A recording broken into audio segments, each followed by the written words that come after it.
The moment I found the receipt for a diamond bracelet I never received was the moment my world began to unravel. 22 years of marriage, and I'd never once questioned James. Not when he worked late, not when he took weekend business trips, not when the occasional perfume scent lingered on his collar that he explained away as his assistance. I trusted completely. That was my first mistake. Before we jump back in, tell us where you're tuning in from, and if this story touches you, make sure you're subscribed, because tomorrow I've saved something extra special for you. I met James Reynolds when I was 24 and working as an executive assistant at Meridian Financial. He was 32, ambitious, and already making waves in the investment world. I remember the first time he walked into our office, tailored navy suit, confident stride, and a smile that seemed reserved just for me. Within weeks, we were dating. Within a year, we were married. I thought I had found my forever, the kind of love stories are written about. My name is Rebecca Mitchell. I grew up in a small town in Connecticut where most people lived modest lives and knew their neighbor's business better than their own. My parents taught high school. Dad was the beloved football coach, and Mom taught English literature. They raised me on the belief that honesty was the foundation of every meaningful relationship, and hard work would eventually be rewarded. I carried these values into adulthood, into my marriage, and into the life we built together. Perhaps that's why the betrayal cut so deep. In the beginning, James and I lived in a cramped one-bedroom apartment in Boston. I would wake up early to prepare his favorite breakfast, black coffee and avocado toast with a sprinkle of red pepper flakes, before heading to my own job. At night, I'd listen attentively as he described the challenges he faced at work, offering what support I could. When he mentioned wanting to start his own investment firm, I didn't hesitate to offer my savings, $42,000 I had diligently tucked away since my first job at 16. It's not my money anymore, I told him. It's ours. Our future. Reynolds Capital Management opened its doors in 2003. I left my position to become the firm's office manager, working alongside James as he courted clients and built his reputation. The early years were lean and demanding. 16-hour days blended into 18. Weekends vanished into client meetings and portfolio reviews. Our desire to start a family was perpetually postponed to next year, or when things settle down. The sacrifice seemed worth it. We were building something together. By our 10th anniversary, Reynolds Capital was managing over $200 million in assets. We moved from our apartment to a stunning colonial in Wellesley with a view of the lake. James surprised me with a Mercedes SUV wrapped in a giant red bow for my birthday. We took our first real vacation, 2 weeks in the Greek islands, where he presented me with a 3-carat diamond ring to replace my modest original engagement ring. For putting up with me all these years, he said as he slipped it onto my finger during sunset on Santorini. From the outside, we had achieved the American dream. The success, however, came with subtle shifts in our dynamic. As James's professional stature grew, I found myself increasingly defined as James Reynolds' wife rather than Rebecca Mitchell. At firm events, clients would pat my hand and say things like, "Behind every great man is a great woman," or, "You must be so proud of him." I was proud, of course, but something inside me whispered that I deserved recognition for my own contributions. After all, I had managed the office operations, hired and trained staff, organized client appreciation events, even helped develop the firm's branding and marketing materials.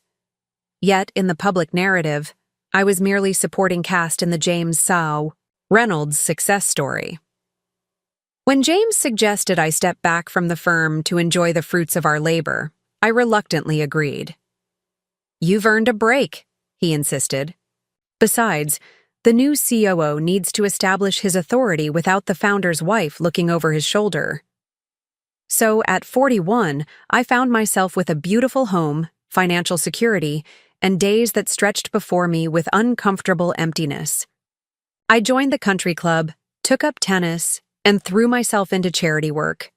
I redecorated our home, then redecorated again. I organized dinner parties where James's clients and partners would discuss market trends while their wives compared notes on interior designers and private schools. Sometimes, observing these gatherings from across the room, I would catch a glimpse of myself in the mirror and wonder when exactly I had become this person, this ornamental fixture in someone else's life. Around our 15th anniversary, James's travel schedule intensified. Chicago one week, San Francisco the next, then New York, Los Angeles, Seattle. A constant rotation of cities where he was supposedly meeting with potential clients or attending financial conferences. Expansion, he explained. We need to establish ourselves nationally. I accepted this as the next logical step for the business, even as our time together dwindled to brief weeknight dinners and occasional weekends. I began managing our household with military precision to maximize whatever moments we could share. I memorized his schedule, arranged for his favorite meals to be prepared when he returned from trips, ensured his dress shirts were pressed exactly as he preferred. I became the consummate corporate wife, existing primarily to facilitate his continued success and comfort. When loneliness crept in, I reminded myself that partnerships require sacrifice, and this was simply my season to give more. At some point, I can't pinpoint exactly when, I started noticing discrepancies. Small things at first. James mentioned a conference in Dallas, but the airline emailed his itinerary to our shared account showing a flight to Denver. A credit card statement listed a restaurant in Nashville during a week he was supposedly in Phoenix. When questioned, he would wave away my confusion with plausible explanations. Last-minute meeting changes, a quick side trip to see a potential client, statements that crossed billing cycles. I chose to believe him because the alternative was too painful to consider.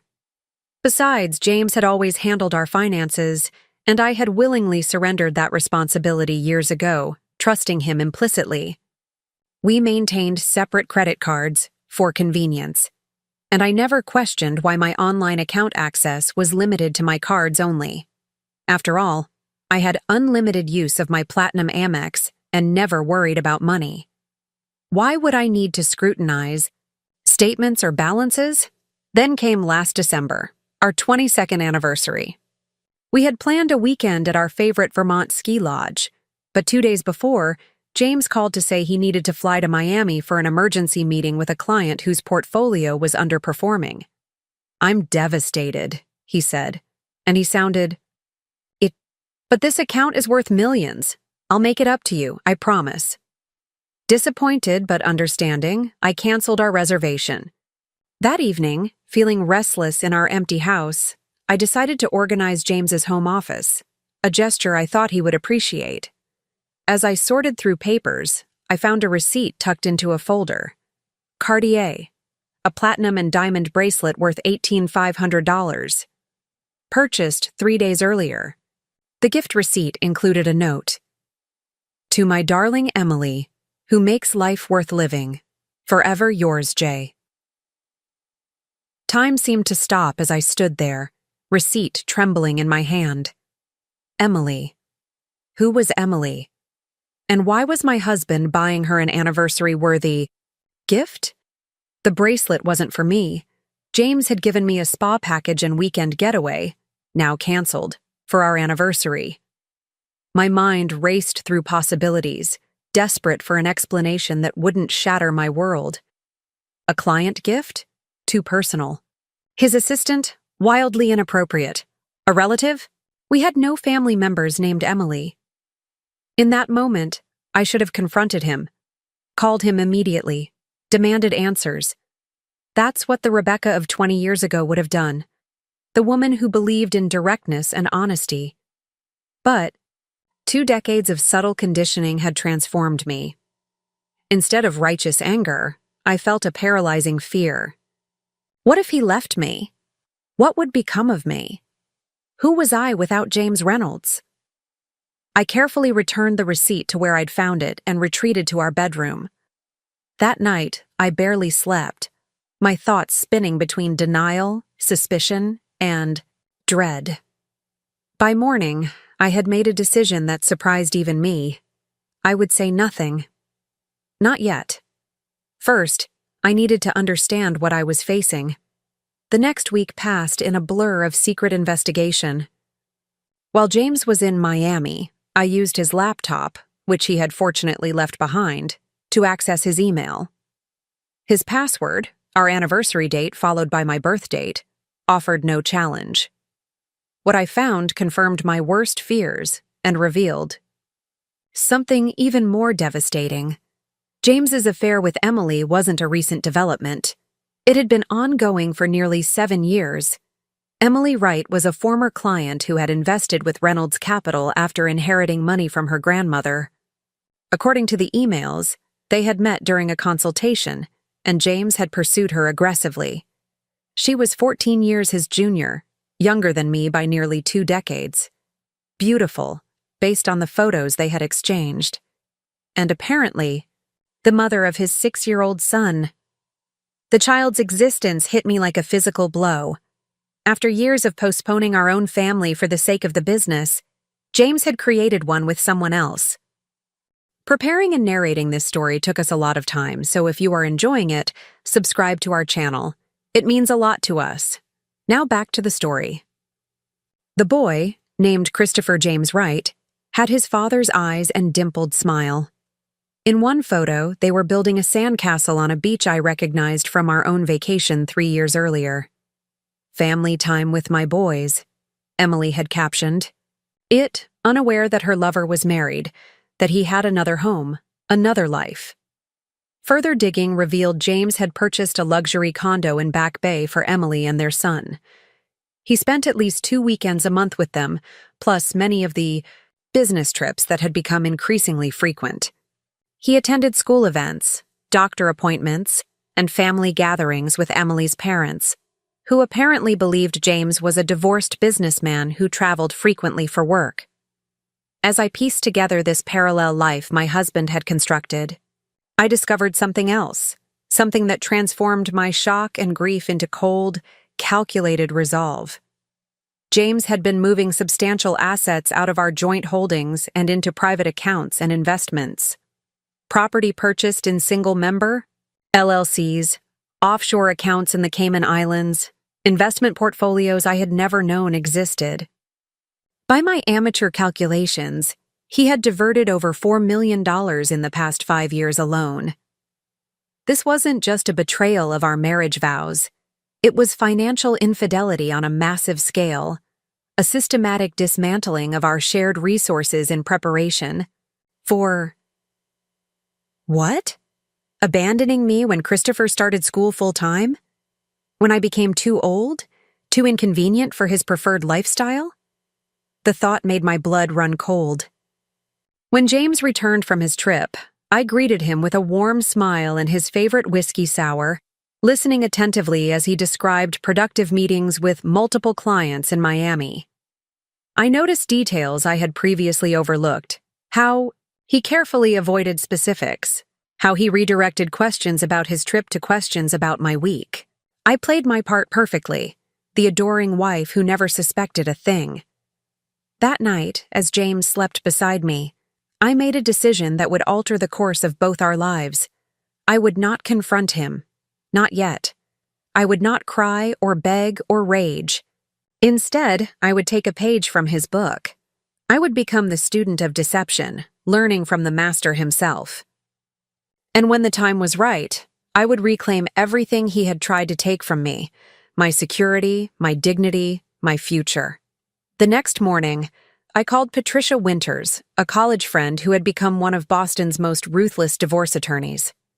We met for lunch at a restaurant 40 miles from Wellesley, where no one would recognize us. I laid out what I knew and what I suspected. Patricia listened without interruption, her expression growing increasingly grim. "Rebecca," she said finally, "what James has done, creating a separate family, hiding assets, it's not just cruel, it's potentially criminal. But proving it won't be easy, especially if he's been careful. We'll need evidence. documented proof of the hidden accounts, records of transfers, and will need to move carefully. If he suspects you know, he'll accelerate whatever exit strategy he's already put in motion. She outlined a plan so methodical, so strategic, that it both frightened and impressed me. From this moment forward, she instructed, you're an actress, giving the performance of your lifetime.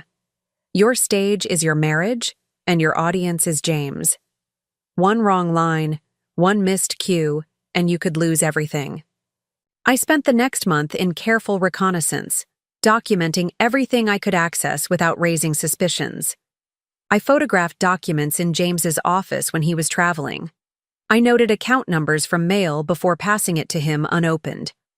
I installed a small voice-activated recorder in his home office, legally questionable, Patricia warned, but potentially valuable for confirming what we already suspected. During this time, I maintained our normal routine with meticulous attention to detail. I prepared his favorite meals, inquired about his work, and even initiated intimacy on our usual schedule, all while feeling as though I was moving through life behind glass, observing myself perform these acts from a distance. The performance was exhausting but necessary. James noticed nothing amiss, or if he did, he attributed any changes to normal marital evolution.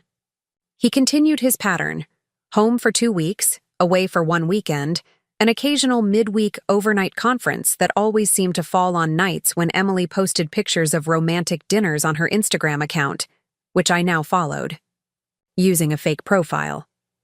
While James orchestrated his double life, I assembled a team: Patricia as legal counsel, a forensic accountant recommended by her firm, and Martin Chen, a private investigator with particular expertise in financial matters. Together, they helped me uncover the full extent of James's financial deception. The picture that emerged was both clearer and darker than I had initially suspected. Beyond the condo for Emily and the regular transfers to support his second family, James had been systematically preparing for a clean break from our marriage. He had established a complex network of shell companies and investments designed to shield assets from divorce proceedings. He had purchased property in California, where he had no business connections, but where Emily had family. Most alarmingly, he had recently consulted with a divorce attorney known for representing high-net-worth clients in contentious separations. He's planning to leave you within the year, Martin concluded after presenting his findings. Probably after transferring as much as possible beyond your reach. Based on current patterns, I'd estimate his timeline at 6 to 8 months. Patricia laid out my options. We could confront James immediately with what we knew, but that would likely trigger a defensive response and potentially a hasty divorce filing before we had fully traced all the hidden assets. Alternatively, we could continue gathering evidence while developing a counter-strategy. There's a third option, she said, lowering her voice though we were alone in her office. Massachusetts is an equitable distribution state, not community property. If you file for divorce, the court will attempt to divide marital assets fairly, but not necessarily equally. Given James's deception and the existence of his second family, you'd likely receive a favorable judgment, but he's hidden assets so skillfully that favorable might still mean much less than you deserve. She leaned forward. However, there's nothing illegal about transferring joint assets into your name alone before filing for divorce, provided you disclose those transfers during proceedings. It's aggressive, yes, but so is maintaining a secret family for 7 years while siphoning away marital funds. The strategy she outlined was breathtaking in its audacity. Using the documentation we had gathered and leveraging the power of attorney James had given me years ago, ironically, to make business operations smoother when he traveled, we could systematically transfer assets back into joint control and then into my name exclusively. We could liquidate investments, redirect partnership distributions, and essentially reverse engineer the very strategy James had been employing against me. Won't this look vindictive to a judge? I asked. It would, if you were hiding it, Patricia explained, but we'll document everything meticulously. When the time comes, we'll present it as a protective measure taken upon discovering his deception, not as revenge. The key is executing it completely before he realizes what's happening. The plan required precise timing and perfect execution. Any mistake, any premature discovery by James could derail everything. For it to work, I needed to continue my performance as the oblivious, devoted wife while systematically dismantling the financial structure of our marriage. I spent another sleepless night considering the implications. This approach wasn't just about money. It was about reclaiming power in a relationship where the balance had shifted imperceptibly over decades until I found myself completely vulnerable. It was about creating consequences for betrayal. It was about survival. By morning, my decision was made. I called Patricia and simply said, "Let's proceed." What followed were the most challenging 3 months of my life. By day, I maintained my role as James Reynolds' supportive wife, smiling through charity functions and dinner parties, asking about his business trips, and never once revealing that I knew about Emily, about Christopher, about the millions he had hidden away. By night, or whenever James was with his other family, I worked with Patricia, Martin, and our forensic accountant to execute our strategy.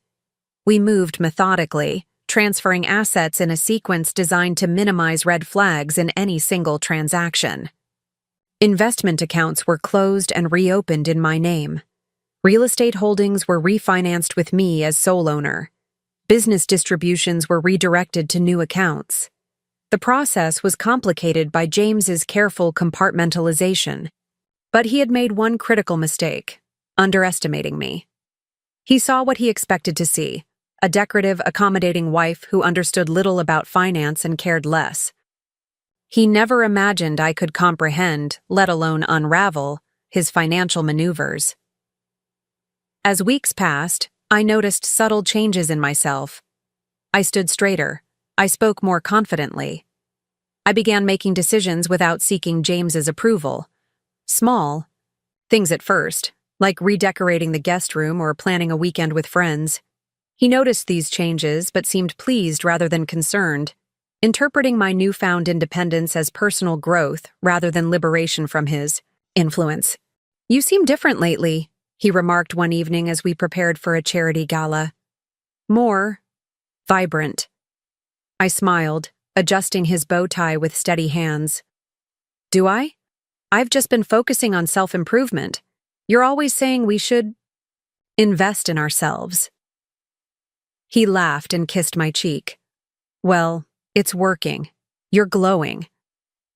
If only he knew the source of that glow, the quiet satisfaction of reclaiming what was rightfully mine, piece by methodical piece. The knowledge that even as he planned his exit, I was ensuring it wouldn't happen on his terms. By the end of February, we had successfully transferred or secured nearly 80% of our traceable marital assets. The remaining portions were either too complex to access quickly or deliberately left untouched to avoid triggering suspicion. Patricia advised that we had reached the optimal moment. We had recovered enough to ensure my financial security while leaving James sufficient resources that he would have something to lose in a protracted legal battle. "It's time," she said, during our final planning meeting. "The longer we wait, the greater the risk he discovers what we've done." We set the date for March 15th, a Thursday when James would typically be home between trips. Patricia prepared the divorce filing, complete with detailed documentation of James's second family and financial deceptions. Martin ensured we had backup copies of all evidence stored securely.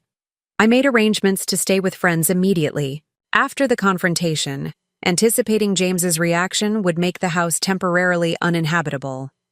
As the day approached, I experienced an unexpected emotional shift. The pain and shock of discovery had gradually transformed into something more complex. Not forgiveness, certainly, but a kind of detached clarity. I saw James now not as the love of my life who had betrayed me, but as a deeply flawed man who had made choices that would ultimately cost him dearly. On the morning of March 15th, I woke before dawn and lay watching James sleep beside me. For a moment, I allowed myself to remember the young couple we had once been, full of dreams and genuine affection. I thought about the parallel lives we had led for years, him building a secret family while I maintained the illusion of our perfect marriage. I considered the woman I had become through this ordeal, stronger, more self-reliant, unwilling to accept betrayal as my fate. James stirred, opening his eyes to find me watching him. "Good morning," he murmured, reaching for me. "Why are you up so early?" I smiled, a real smile, perhaps my first in months, just thinking about how much everything can change in a single day. He had no idea how prophetic those words would prove to be. That evening, I prepared James's favorite meal, filet mignon with truffle butter, roasted asparagus, and the expensive Bordeaux he reserved for special occasions. I wore the sapphire dress he had complimented numerous times, styled my hair the way he preferred, and set the dining room with our finest china. To anyone observing, it would appear I was celebrating an anniversary or milestone. In a way, I was the end of deception and the beginning of truth. James arrived home at precisely 6:30, his punctuality a stark contrast to the chaos he was about to encounter. He noticed the elaborate dinner setup immediately, his expression shifting from surprise to pleased curiosity. "What's the occasion?" he asked, loosening his tie and kissing my cheek perfunctorily. "Do I need an occasion to appreciate my husband?" I replied, pouring him a glass of wine with steady hands. Dinner proceeded with rehearsed normalcy. James discussed market fluctuations and a potential new client while I nodded attentively, asking appropriate questions at carefully timed intervals. Anyone witnessing our exchange would have seen nothing unusual, just another evening in the life of a successful financial advisor and his accommodating wife. As I served the chocolate soufflé I had painstakingly prepared, James reached across the table to take my hand. "This has been wonderful, Rebecca. I've been so busy lately. I'm sorry if I've been distant." The sincerity in his voice nearly broke my composure. Even now, knowing everything, part of me wanted to believe he meant it, that somewhere beneath the elaborate deception remained fragments of the man I had loved. I squeezed his hand gently, savoring the connection one final time. "James," I said softly, "there's something I need to show you." From beside my chair, I retrieved the leather portfolio I had prepared with Patricia. I opened it deliberately, extracting a photograph of James, Emily, and Christopher at the boys' recent birthday party, an image Martin had obtained during his investigation. I placed it on the table between us, saying nothing. James froze, wine glass halfway to his lips. His face cycled through expressions rapidly: confusion, shock, denial, and finally, a cold calculation that confirmed everything I had discovered about his character. "Where did you get this?" he asked, voice low and controlled. "Does it matter?" I responded, maintaining the calm demeanor Patricia had coached me to project. "What matters is what it shows." "Rebecca, I can explain—" "I'm sure you can," I interrupted, surprising us both with my directness. "You've had 7 years to perfect that explanation, after all." His eyes widened almost imperceptibly, confirmation that my timeline was accurate. I continued before he could formulate a response, extracting more photographs from the portfolio. James entering Emily's condo building. James and Christopher at a Red Sox game. James with Emily at a restaurant during a supposed business trip to Chicago. 7 years, I repeated. A son who bears your name. A condo in Back Bay purchased through Reynolds Capital Holdings, LLC, an R entity you created specifically to hide assets from your wife.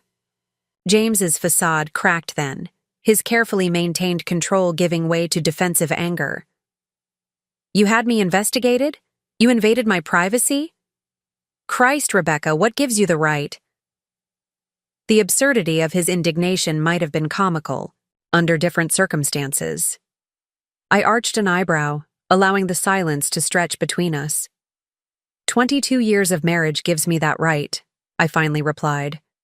My investment in your business gives me that right. The fact that you've been systematically transferring marital assets into private accounts while building a second family certainly gives me that right. I removed the final document from the portfolio, a comprehensive spreadsheet detailing every hidden account, every undisclosed investment, every financial transaction James had concealed over the years. The forensic accountant had color-coded it for clarity, the red entries representing funds diverted to support Emily and Christopher, the blue indicating assets moved offshore, the green showing investments made solely in James's name. For the first time in our marriage, I watched James Reynolds completely lose his composure. His face paled, then flushed deep crimson. The veneer of the charming, confident investment advisor vanished, replaced by the cornered expression of a man whose carefully constructed house of cards was collapsing. "How did you—" he began, then stopped, visibly recalculating his approach. "Rebecca, this isn't what it looks like. Yes, I made some mistakes. Yes, there's a situation with Emily. But these financial movements were for tax purposes, investment, diversification. I was protecting our assets, not hiding them." I almost admired his attempt to pivot, to reframe his betrayal as prudent financial planning. It was the same persuasive technique I had watched him use with hesitant clients for decades. "James," I said quietly, "please don't insult my intelligence. Not anymore." I reached into my purse and removed the familiar turquoise envelope of Tiffany & Co., the same one that had contained the bracelet receipt that started my investigation. Inside now was a different document, my divorce petition, prepared by Patricia, and filed with the Suffolk County Probate and Family Court that morning. "I'm not angry anymore," I told him, surprised to discover it was true. "I'm not even hurt, not the way I was initially. What I am is resolved. Our marriage is over. It has been for years. I just didn't know it." James stared at the divorce papers, his tactical mind clearly racing to assess damage and formulate countermeasures. When he finally spoke, his voice had regained its professional smoothness, though an undercurrent of tension remained. "All right, Rebecca, if this is what you want, we can handle it civilly. I'll have my attorney contact yours, and we'll work out a fair settlement." He emphasized the word fair slightly, conveying his intent to control the financial terms of our separation. I allowed myself a small smile. "Actually, James, there's something else you should know." From the portfolio, I produced the final document, a comprehensive accounting of all the assets I had transferred into my name over the preceding months. Property deeds, investment account statements, business interest certificates, all now bearing only my name where once they had been joint or solely his. James's expression shifted from confidence to confusion, then to dawning horror as he processed what he was seeing. He grabbed the papers, flipping through them frantically. "What have you done?" he whispered, voice tight with fury. "This is theft. This is—" "Ironic?" I supplied. "I believe the technical term is equitable self-help. Everything I've transferred was joint marital property or property acquired with marital funds. I've simply rebalanced our portfolio, you might say." He slammed his fist on the table, causing the wine glasses to shudder precariously. "You can't do this. It's illegal. I'll have it reversed immediately." "You certainly can try," I acknowledged. "But my attorneys advise that while the court may require some adjustments during divorce proceedings, the fundamental transfers are likely to stand, especially given your documented pattern of financial infidelity and support of a second household with marital funds." James pushed back from the table abruptly, pacing the dining room like a caged predator. I had never seen him so completely undone, so stripped of his careful control. It was both unsettling and strangely vindicating to witness. "How long have you known?" he finally asked, pausing behind his chair, knuckles white as he gripped the upholstery. About Emily and Christopher? 3 months. About your financial deceptions? Almost as long. I've been quite busy since then. He shook his head slowly, a reluctant appreciation crossing his features. I never thought you had this in you. This calculation. I learned from the best, I replied simply. Our eyes met across the dining room, two strangers assessing each other after decades of intimacy. In his gaze, I recognized not the passionate young man who had courted me, nor the determined entrepreneur who had built a business, but a tactician evaluating battlefield losses and plotting his next move. You won't get away with this, he said, voice low and threaded with menace. You have no idea who you're dealing with. I stood, gathering the documents with deliberate calm. I know exactly who I'm dealing with, James. That's why I've prepared so thoroughly. As if on cue, the doorbell rang. James glanced toward the entryway, momentarily disoriented by the interruption. That will be Martin Chen, I explained, moving toward the door. The private investigator who's been documenting your activities. He'll be staying here tonight while I relocate temporarily, a precaution my attorneys recommended given the nature of our conversation. James's expression hardened. You're bringing a stranger into our home? You don't trust me? Would you? In my position? I opened the door to reveal Martin, a slight, unassuming man whose forgettable appearance belied his exceptional observational skills.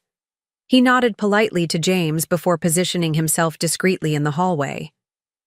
I'll collect my things now, I announced, heading toward the stairs. Everything else will be handled through our respective attorneys. James followed me into the bedroom, watching silently as I retrieved the suitcases I had packed that morning. His contained anger was palpable, filling the room like an electrical charge before a storm. Emily was never supposed to be permanent, he said abruptly as I zipped the final bag. It was just, she got pregnant, and I couldn't walk away. But I never planned to leave you. I paused, absorbing the breathtaking selfishness of his statement. So you intended to maintain both households indefinitely? Both families? Both lives? He spread his hands in a gesture that might have appeared helpless if I hadn't known him better. I cared about you both. Is that so difficult to understand? What's difficult to understand, I replied, lifting my suitcase from the bed, is how I ever believed you cared about anyone but yourself. His expression darkened. You had a good life with me, Rebecca. Designer clothes, luxury cars, vacations. Most people only dream about. I gave you everything. Everything except honesty. Everything except fidelity. Everything except the family we always said we would have someday. I moved toward the door, then paused, turning back. You know, what's truly ironic, James? If you had simply told me years ago that you'd fallen in love with someone else, I might have set you free. We could have ended things honorably. Instead, you chose this elaborate deception, and now you've lost everything.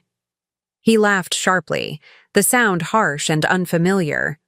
Lost everything? Hardly. You may have been clever enough to transfer some assets, but I still have my reputation, my clients, my expertise. I'll recover financially within years, maybe months. I smiled then, a genuine smile born of certainty rather than malice. Will you? Once the SEC reviews the documentation I've provided regarding certain creative accounting practices you've employed for select clients? The color drained from his face. You wouldn't. I already have, I confirmed. The evidence was too compelling to ignore, ethically speaking. I had no choice but to report it. This was my final card.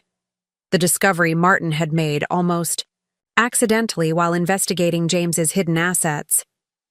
In his zeal to accommodate certain ultra-wealthy clients, James had facilitated tax avoidance schemes that crossed well into illegal territory. I had agonized over whether to include this information in my strategy, weighing the potential consequences against my desire for complete disentanglement from James's choices. In the end, Patricia had made the decision simple. If you know about illegal activity and don't report it, you could become complicit. The question isn't whether to disclose this information, but when and how.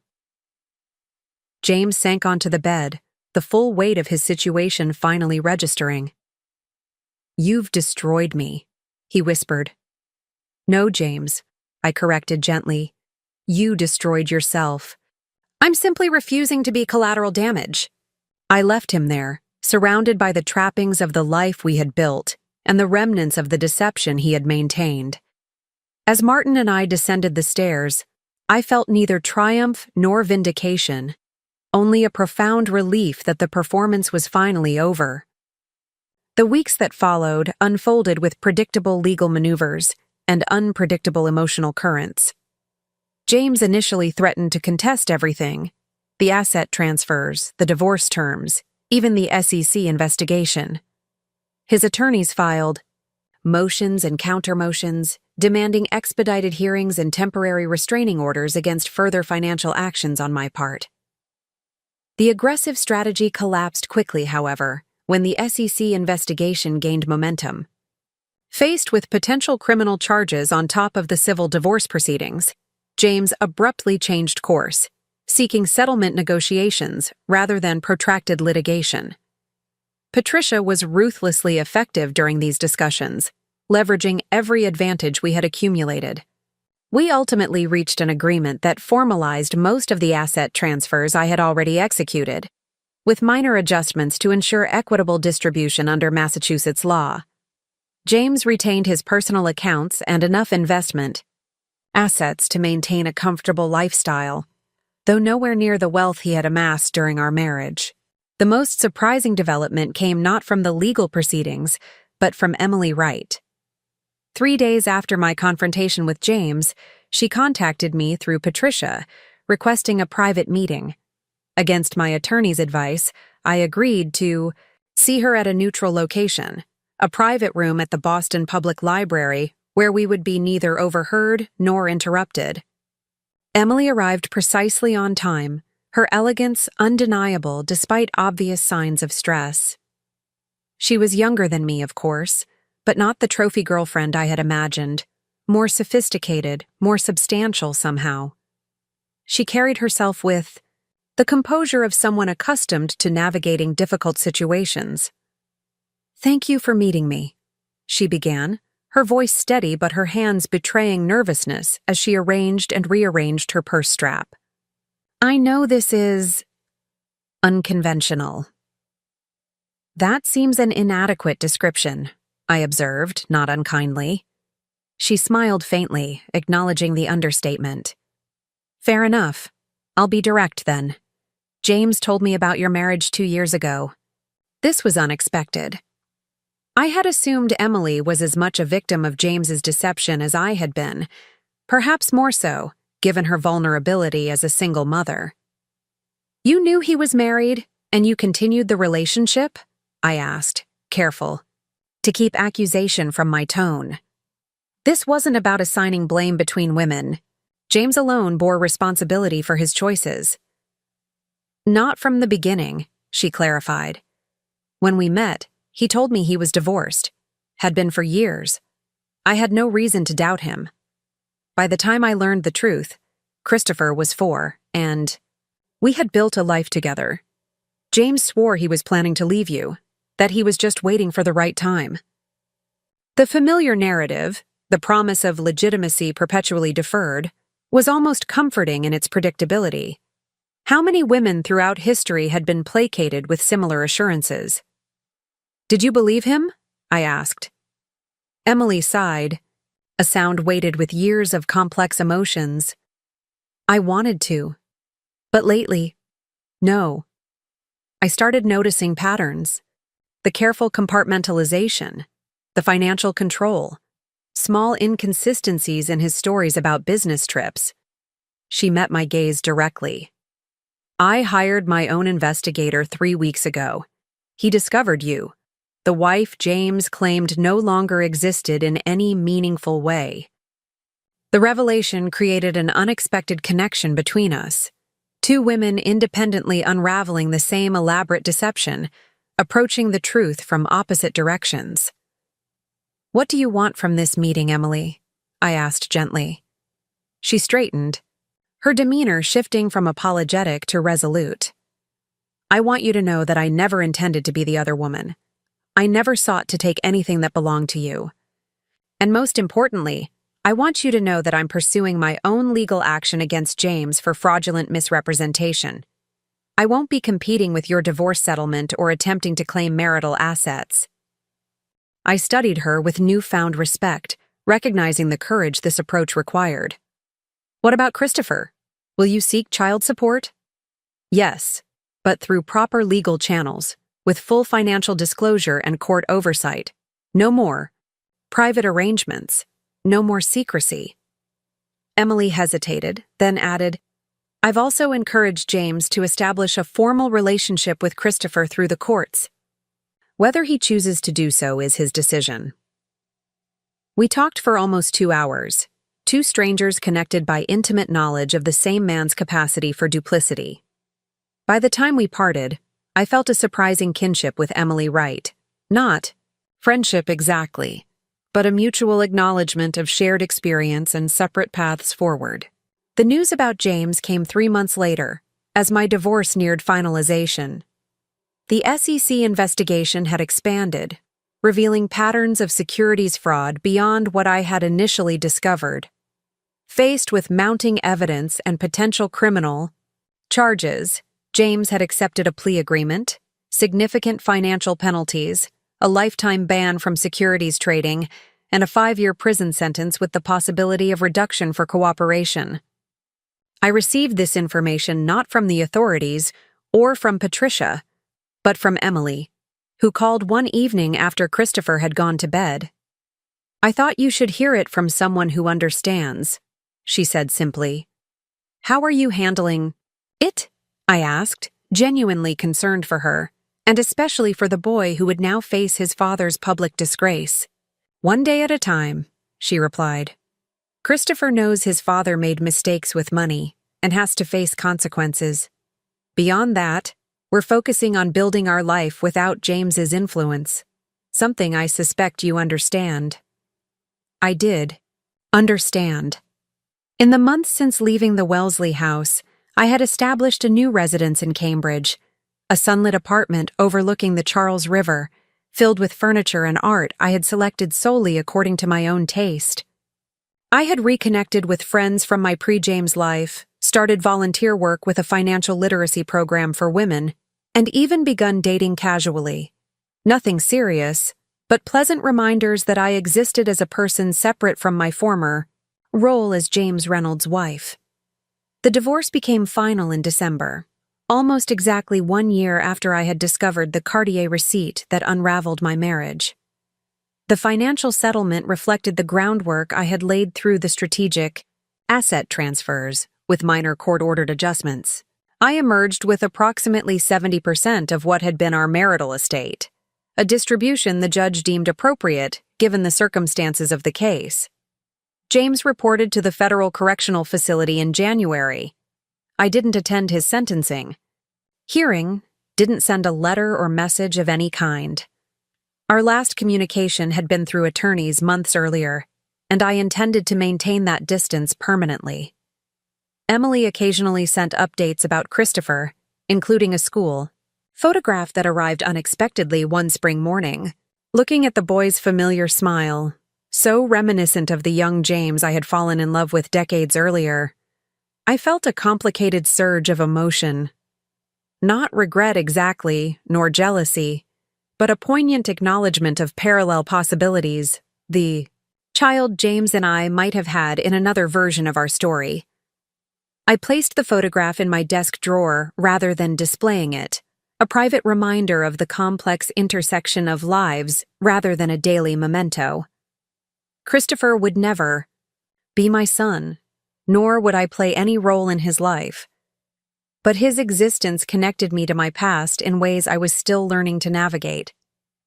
On the first anniversary of my departure from the Wellesley house, I invited Patricia, Martin, and our forensic accountant for dinner at my Cambridge apartment. We had maintained professional relationships throughout the legal proceedings, but this was our first purely social gathering, a celebration of sorts, marking both an ending and a beginning. To Rebecca, Patricia toasted, raising her glass as we sat around my dining table, a handcrafted piece I had commissioned from a local artisan rather than selecting from a designer showroom as James would have insisted. Who reminds us that it's never too late to rewrite your story. Martin, typically reserved, added his own sentiment. And to justice, which sometimes requires a little help to find its way.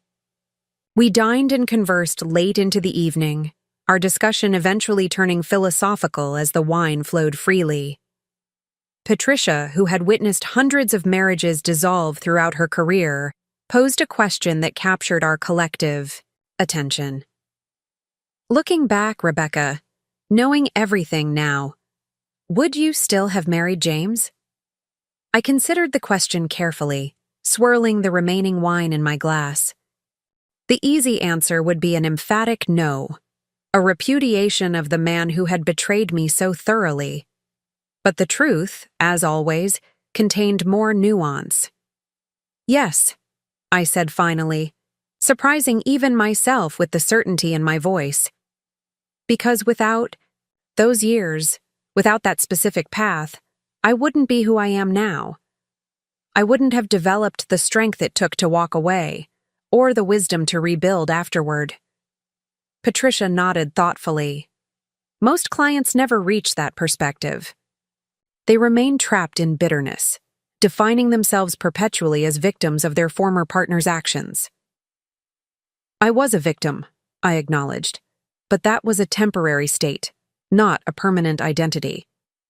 Later, after my guests had departed, and I stood alone by the wide windows overlooking the river, I reflected on the extraordinary journey of the past year. From the devastated woman who had discovered her husband's betrayal to the confident person now charting an independent course, the transformation seemed almost too profound to have occurred within a single revolution around the sun. Yet here, I stood, irrevocably changed. Not just financially independent, though that security provided essential foundation. Not just legally separated from James, though that severance was critical. I had achieved something more fundamental. I had reclaimed myself. The Rebecca who existed before James had gradually disappeared during our marriage, subsumed by his preferences, his ambitions, his narrative. The woman who emerged from the dissolution wasn't merely a return to that earlier self, but someone entirely new. A synthesis of all I had been and all I had endured, now moving forward with hard-won clarity about what truly mattered. As spring yielded to summer, I made a decision that surprised my friends and delighted my attorney.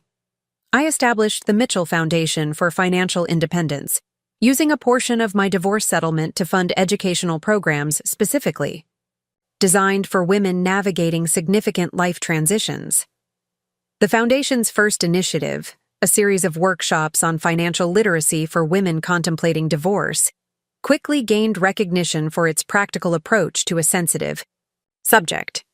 "You've turned pain into purpose," observed one participant after completing the program. "That's the most powerful form of healing." She was right, of course. Each woman who gained confidence through our workshops, each story of successful transition I witnessed, further transformed my own experience from personal trauma into meaningful contribution. The betrayal that had once threatened to define me instead became the catalyst for my most significant work. James reached out once during this period, a carefully worded letter sent from the correctional facility where he was serving his sentence. The envelope sat unopened on my desk for 3 days, while I contemplated whether to read its contents or return it unacknowledged. Curiosity eventually won over caution. The letter contained neither apology nor explanation, but rather a simple request: would I consider visiting him? He had matters to discuss that could only be addressed in person. I composed my response with equal simplicity. There is nothing left to discuss between us. Please direct any necessary communication through our attorneys. The boundaries I had established were not walls built from anger or fortifications erected against future hurt. They were simply clear demarcations of where my responsibility ended and my new life began. A life that had no room for the manipulation and deception that had characterized my relationship with James. Emily contacted me again that fall, this time with news that affected us both. James had been diagnosed with early-stage prostate cancer while in federal custody. The prognosis was favorable, but the diagnosis had apparently triggered a period of reflection for him. "He's been asking about you," she said carefully, "wondering if you found happiness, if you've forgiven him." "What did you tell him?" I asked, genuinely curious about her response rather than concerned about James's inquiry. "I told him that your happiness isn't his business anymore, and that forgiveness isn't something he's entitled to request." She paused, then added, "I hope that was all right." "It was perfect," I assured her. Precisely what I would have said myself. We ended the call with our now customary exchange of good wishes for each other's continued healing, the strange bond between us neither weakening nor strengthening, but simply existing as an acknowledgement of shared history. That evening, I sat on my balcony watching darkness settle over the river, contemplating the concept of forgiveness. Had I forgiven James? The answer wasn't simple. I no longer carried active anger toward him. That consuming rage had burned itself out months ago. I didn't wish him ill. In fact, I hoped his medical treatment would be successful and his remaining years in confinement productive. But forgiveness suggested a restoration of trust, a mending of relationship that I neither sought nor believed possible. Perhaps what I had achieved was something different, a release of James's power over my emotions, a reclamation of energy once spent on resentment. Whatever the appropriate term, I knew with certainty that I had moved beyond the defining moment of discovering his betrayal. That revelation had irrevocably altered my life's trajectory, but it no longer dominated my daily thoughts or dictated my choices. As winter approached again, I finalized plans for an extended trip abroad, something I had always wanted to do but had perpetually postponed to accommodate James's schedule. I would spend 3 months traveling through Europe, visiting art museums, taking cooking classes, and simply experiencing different cultures at my own pace, according to my own interests. The evening before my departure, I received an unexpected delivery, a small package from Emily containing a handwritten note and a book of Christopher's drawings. The note explained simply, "He wanted you to see these. Safe travels." The colorful crayon illustrations captured a child's perspective on everyday wonders, a particularly magnificent tree, a dog encountered in the park, an impressive construction, crane glimpsed from a car window. Nothing extraordinary, yet profoundly moving in their innocent appreciation of a world still filled with discovery. I carefully wrapped the book in tissue paper and packed it among my traveling essentials. Not as a reminder of James or what might have been, but as a touchstone to something more universal, the capacity for new beginnings, for seeing with fresh eyes, for finding joy in unexpected places. As my plane lifted off the following morning, carrying me toward experiences I had once thought permanently beyond my reach, I felt neither triumphant nor vengeful about the life I had reclaimed. Instead, I felt something quieter but more enduring. A deep, settled confidence that whatever challenges awaited, I would face them not as James Reynolds' ex-wife, but simply as Rebecca Mitchell, author of her own story, captain of her own course, finally and completely herself. The Italian sun felt different somehow, warmer, more nourishing than the tepid New England rays I had grown accustomed to. Standing on the small balcony of my rented Tuscan villa, overlooking rolling vineyards that stretched toward distant mountains, I found myself contemplating how drastically life could change in just 18 months. My European adventure had expanded far beyond its original 3-month itinerary. After France, Spain, and Italy captivated me in ways I hadn't anticipated, I kept extending my stay, finding freedom in the absence of deadlines or obligations. I had spent Christmas in a charming Parisian apartment, New Year's Eve at a lively gathering of expatriates in Barcelona, and now spring was unfolding around me in the Tuscan countryside. The foundation work continued remotely, with quarterly board meetings conducted via video conference and day-to-day operations, managed by the capable executive director I'd hired before my departure. Technology allowed me to maintain meaningful connection with the organization while experiencing the independence I had craved for so long. My phone chimed softly with an incoming message, Patricia, with news from Boston. The SEC investigation into Reynolds Capital had expanded again, now encompassing several of James's former associates. Though my ex-husband had already begun serving his sentence, the repercussions of his financial improprieties continued to ripple outward, affecting dozens of lives beyond our immediate circle. I typed a brief acknowledgement, then set the phone aside, unwilling to allow James's shadow to darken this perfect morning. Distance, both geographic and emotional, had provided invaluable perspective. His actions, once all-consuming in my consciousness, now occupied an increasingly peripheral position in my thoughts. The villa's housekeeper called up to announce that my rental car had arrived. Today's agenda included a visit to a local winery, followed by a cooking class in a nearby village. Simple pleasures I now embraced without considering whether they aligned with someone else's expectations or preferences. As I navigated the narrow, winding roads between picturesque hillside towns, I found myself reflecting on the nature of recovery. The acute pain of betrayal had subsided months ago, replaced not by numbness, but by a different kind of sensitivity, a heightened appreciation for beauty, authenticity, and connection.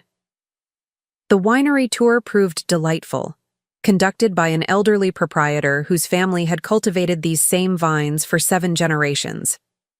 He spoke passionately about soil composition, grape varieties, and aging techniques, his weathered hands gesturing expressively as he described the relationship between terroir and flavor.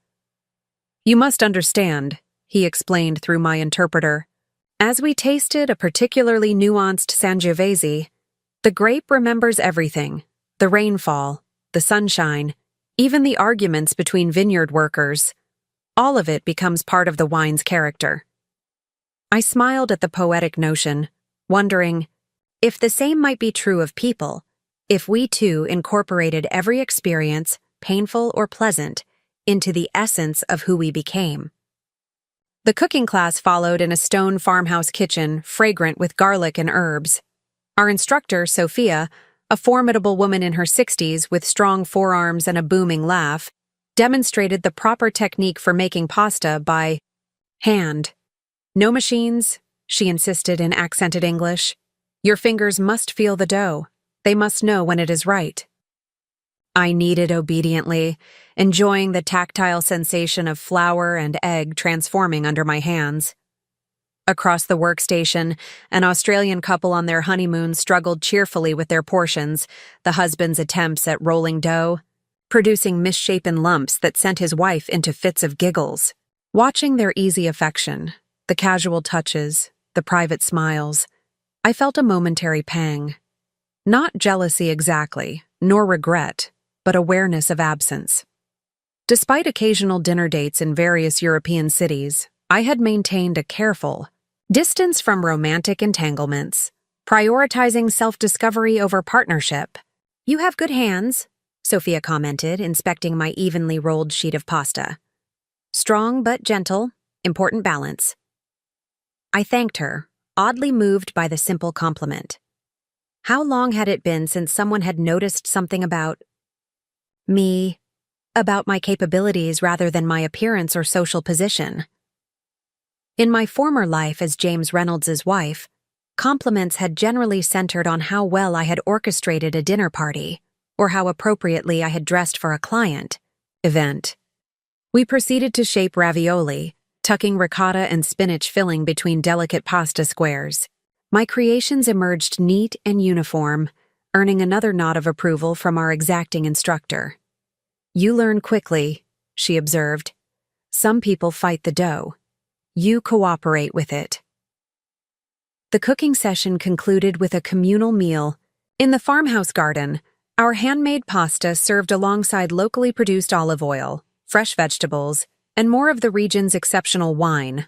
Conversation flowed easily among the diverse group of travelers: the Australian newlyweds, a retired Canadian professor, a family from Japan, and several solo adventurers like myself.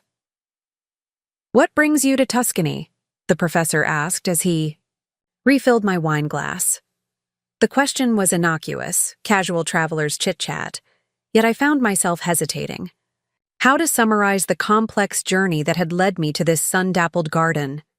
The betrayal, the strategic counteraction, the reclamation of identity all seemed too weighty for dinner conversation. "I'm giving myself the gift of time," I said finally, "learning to experience the world on my own terms." He nodded thoughtfully, as though recognizing something significant beneath my simple explanation. "The most valuable gift possible," he replied, "and remarkably rare." We talked easily through the remainder of the meal, discussing books, architecture, the subtle differences between Italian regional cuisines, topics that engaged my intellect, and curiosity without venturing into personal territory. When email addresses were exchanged at evening's end, I found myself including his along with those of other participants, open to the possibility of continued conversation without expectation or agenda. Driving back to the villa under a canopy of emerging stars, I felt a quiet contentment that had become increasingly familiar during my European sojourn. Not the frenetic happiness of new love or achievement, but something more sustainable. A steady warmth built on self-knowledge and deliberate choices. The following morning brought an unexpected email from Emily Wright. She rarely initiated contact these days, our communication limited to occasional updates about Christopher or passing along pertinent information regarding James's legal situation. This message was different, more personal, almost confessional in tone. "I've been thinking about transitions lately," she wrote. "Christopher started a new school this fall, one better suited to his learning style. Watching him adapt, nervous at first, then gradually finding his place, made me reflect on our parallel journeys. Different circumstances, similar challenges. I hope your travels are bringing you the peace and clarity you deserve." I sat with the message for several minutes before responding, appreciating the gesture while carefully considering appropriate boundaries. Emily and I shared a unique connection forged through extraordinary circumstances, yet we were neither friends in the conventional sense nor merely associates bound by legal matters. My reply acknowledged her thoughtfulness without deepening our entanglement. "Thank you for your kind wishes. Transitions indeed reveal our capacity for growth, often in unexpected ways. I'm glad Christopher is thriving in his new environment, and I hope you continue to find your own path forward." Later that day, exploring a medieval village perched atop a rocky outcrop, I found myself in a small gallery displaying contemporary works by local artists. A series of abstract paintings caught my attention, bold swirls of color against pristine white backgrounds, suggesting motion and transformation. "The artist calls this collection Metamorphosis," explained the gallery owner, noticing my interest. "Each canvas represents a stage in personal evolution." I studied the progression, from chaotic, dark-hued compositions toward increasingly harmonious arrangements where vibrant colors found balance and integration. The final piece featured a central spiral of gold leaf catching the light from various angles, changing subtly as viewers moved around it. "It's about becoming," the owner continued. "Not a single moment of change, but an ongoing process." I purchased the golden spiral painting without hesitation, arranging for its shipment to my Cambridge apartment. my first significant acquisition of art without consulting anyone else's taste or considering how it would complement existing decor. The piece would serve as a reminder of this period of transformation when I eventually returned to Boston. When would that be exactly? The question had begun to surface with increasing frequency as my European stay extended from months into a full year. The foundation work continued successfully under its executive director's leadership. My financial situation remained secure thanks to the divorce settlement and prudent investments. Nothing demanded my physical presence in Boston. No professional obligations, no family commitments, no property requiring personal attention. Yet I sensed my extended sabbatical approaching its natural conclusion. The lessons of solitude and self-determination had been thoroughly absorbed. The healing distance from past trauma had served its purpose. Something was shifting within me. Not a desire to return to my former life, but a readiness to construct something new on the solid foundation I had established. That evening, I initiated a video call with Patricia, who had evolved from legal counsel to trusted advisor and friend. "You look well," she observed immediately. "The Mediterranean lifestyle clearly agrees with you." I smiled, acknowledging the compliment. "It's been transformative in ways I hadn't anticipated, but I think I'm ready to come home, or at least to decide where home should be going forward." Patricia nodded, unsurprised. "I've been expecting this call. You've never been one to hide indefinitely, Rebecca. That's not in your nature." We discussed practical considerations, the Foundation's expanding initiatives, potential speaking engagements related to financial empowerment, real estate options beyond my Cambridge apartment. Throughout the conversation, Patricia maintained her characteristic blend of pragmatism and insight. "The question isn't whether you're ready to return," she noted toward the call's conclusion. "It's what you're returning to. Not what you left behind, but what you're moving toward." The distinction resonated deeply. I wasn't contemplating a retreat to familiar territory, but an advance into terrain of my own choosing. The realization brought both clarity and challenge, the exhilarating, terrifying freedom of authoring one's own story without predetermined plot points or established characters.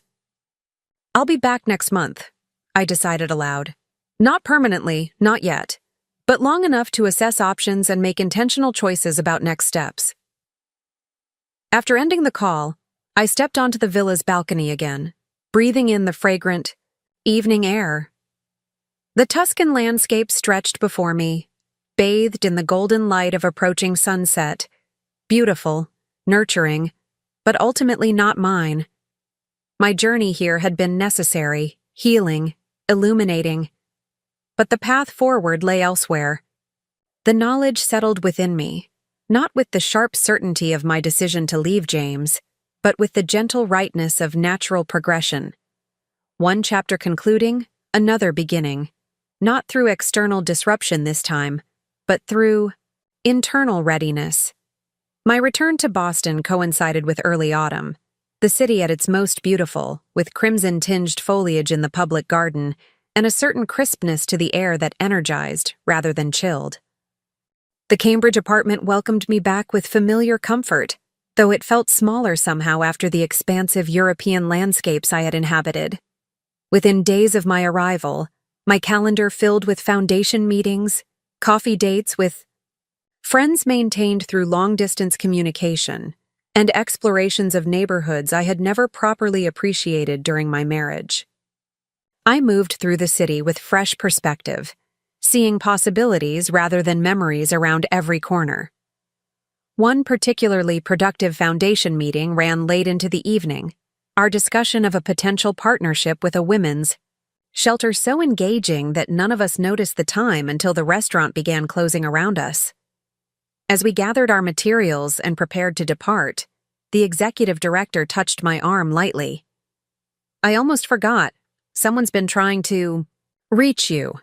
A man called the office 3 times last week, asking when you'd be back in Boston." My pulse quickened slightly. Did he leave a name? Thomas Chen. Said he worked with you on a personal matter a while back. I told him we expected you this week but couldn't give out your direct contact information. Martin's son. The connection. Registered immediately. During my divorce proceedings, I had learned that my private investigator's interest in financial matters stemmed from his son's career as a forensic accountant specializing in high-net-worth divorce cases. Thomas had occasionally consulted on technical aspects of my financial strategy, though we had never developed a personal rapport. Did he mention why he was trying to reach me? The director shook her head. Just that it was important and related to your former husband. I thanked her for the message, promising to follow up. Later that evening, I located Thomas's business card in my files and sent a brief email acknowledging his attempts to contact me and providing my current information. His response arrived within minutes. Thank you for reaching out. This matter is best discussed in person. Are you available tomorrow morning? The cryptic message triggered a momentary unease. After 18 months of minimal contact with anything related to James, the prospect of new complications felt unwelcome. Still, Thomas Chen's professional reputation was impeccable. If he considered something important enough to pursue me through multiple channels, it warranted attention. We arranged to meet at a quiet cafe near the Harvard campus the following morning. I arrived early, selecting a corner table that offered both privacy and a clear view of the entrance. Thomas appeared precisely at the agreed time, his professional demeanor unchanged from our previous interactions, conservative suit, understated tie, expression revealing nothing. After brief pleasantries, he placed a slim folder on the table between us. During routine monitoring of financial activities, connected to your ex-husband's case, I noticed something unusual. Transactions that didn't align with the patterns we'd established during the investigation. I kept my expression neutral, though my stomach tightened involuntarily. What kind of transactions? A series of property transfers and investment.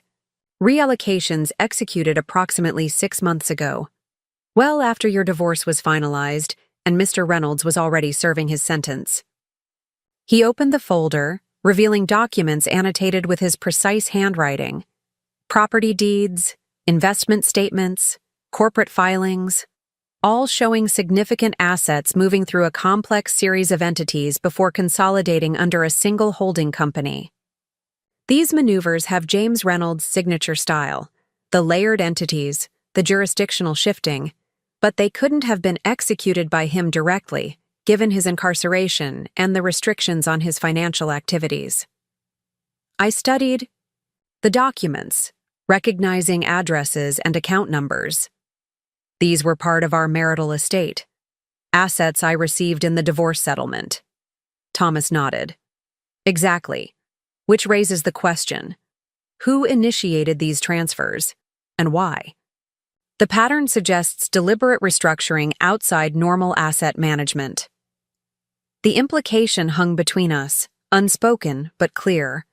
Someone was manipulating financial resources connected to my divorce settlement, resources that should have been under my exclusive control. Could it be a delayed action? I asked. Something set in motion before James's incarceration that only executed recently? Thomas shook his head. These transactions required real-time authorization codes and verification steps. They're recent. Intentional actions requiring active participation by someone with significant access to your financial information. The cafe suddenly felt too warm, too confined. I sipped water, buying time to process this unexpected development. What's the endgame? Where are these assets now? That's where it gets interesting. Thomas turned to a final document, a corporate registration form for an entity called Phoenix Acquisition Partners, LLC. Everything ultimately consolidated here, and this entity's beneficial ownership trace leads to someone you know quite well. He slid a photograph across the table, a surveillance image showing a familiar figure entering an office building. Emily Wright. The shock must have registered on my face because Thomas continued quickly. My father suspected there might be more to Ms. Wright's story than initially appeared. Her cooperation during your divorce proceedings seemed almost too smooth, her disavowal of James too complete. He maintained periodic surveillance as a precaution. I stared at the image, trying to reconcile this new information with the Emily I thought I knew, the fellow victim who had reached out with surprising grace, who had shared Christopher's artwork, who had seemingly navigated her own recovery from James's deception with dignity. "What exactly are you suggesting?" I asked, my voice steadier than I felt. "I'm not suggesting anything yet," Thomas replied carefully. "I'm presenting anomalies that warrant investigation. The financial restructuring of your assets through entities now controlled by your ex-husband's former mistress represents either an extraordinarily unlikely coincidence or a deliberate strategy we haven't identified." He closed the folder, sliding it toward me. My father always taught me that when analyzing complex financial situations, emotional narratives create dangerous blind spots. The story we tell ourselves about relationships, who's victim, who's villain, can prevent us from seeing objective patterns in the data. The implication was clear. Had I been manipulated again? Had the narrative of two women united in recovery from the same man's deception been yet another elaborate performance? "What would you recommend?" I asked, professional. Instincts engaging despite the emotional undertow. First, comprehensive security reviews of all your financial accounts, changing access credentials and verification procedures. Second, discreet investigation into Ms. Wright's recent activities and associations. Third, preparation of documentation for potential legal action depending on what we discover. I nodded, decisions crystallizing even as questions multiplied. "Proceed with all three immediately. Use whatever resources necessary. And Thomas, this stays between us for now. No foundation staff, no friends, not even Patricia until we know exactly what we're dealing with." He agreed readily, gathering his materials with efficient movements. Before departing, he paused, expression softening fractionally. "Ms. Mitchell, regardless of what we uncover, please remember this. Recognizing manipulation doesn't diminish your strength. Sometimes the most sophisticated deceptions target the most formidable opponents." The sentiment, clearly intended as reassurance, provided little comfort as I remained at the cafe, mind racing through possibilities and implications. Had Emily been James's accomplice all along?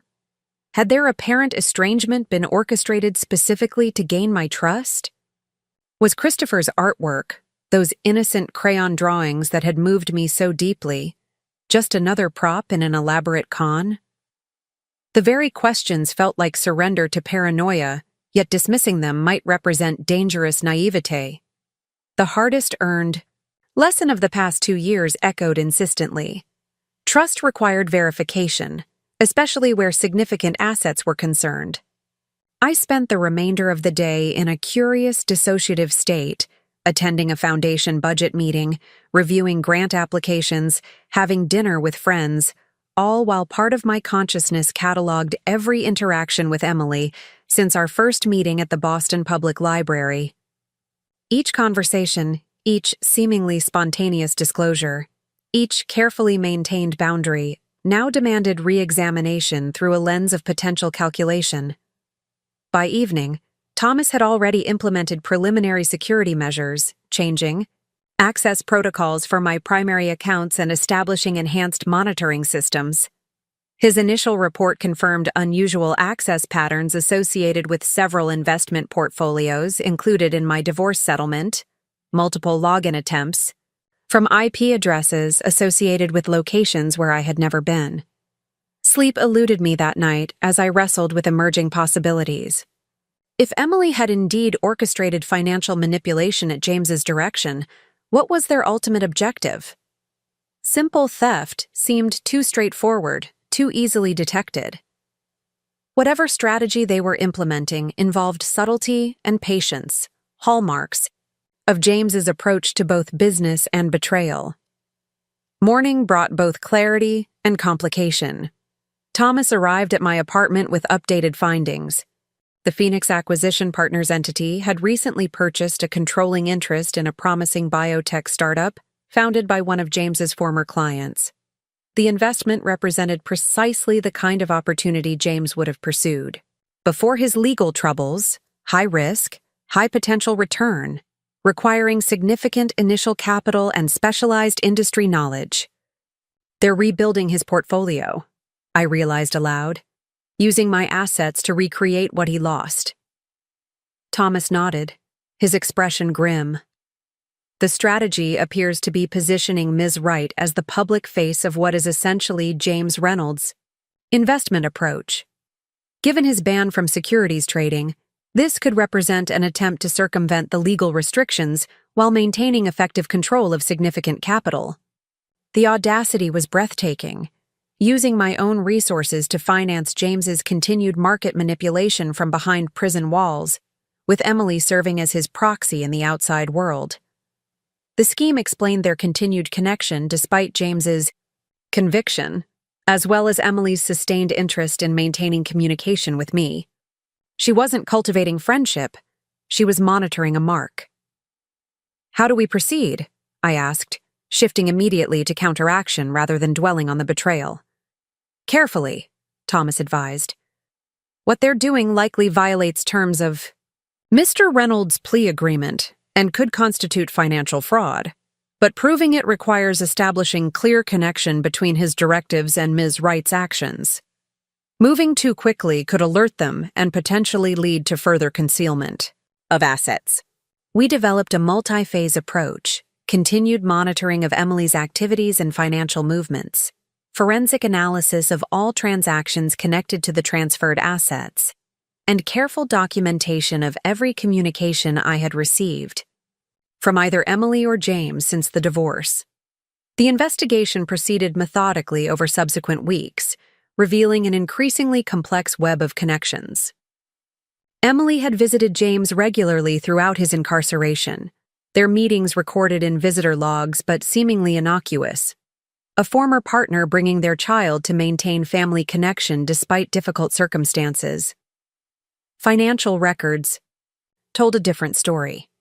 Following each visit, specific transaction patterns emerged. New accounts established, funds transferred, investment positions adjusted.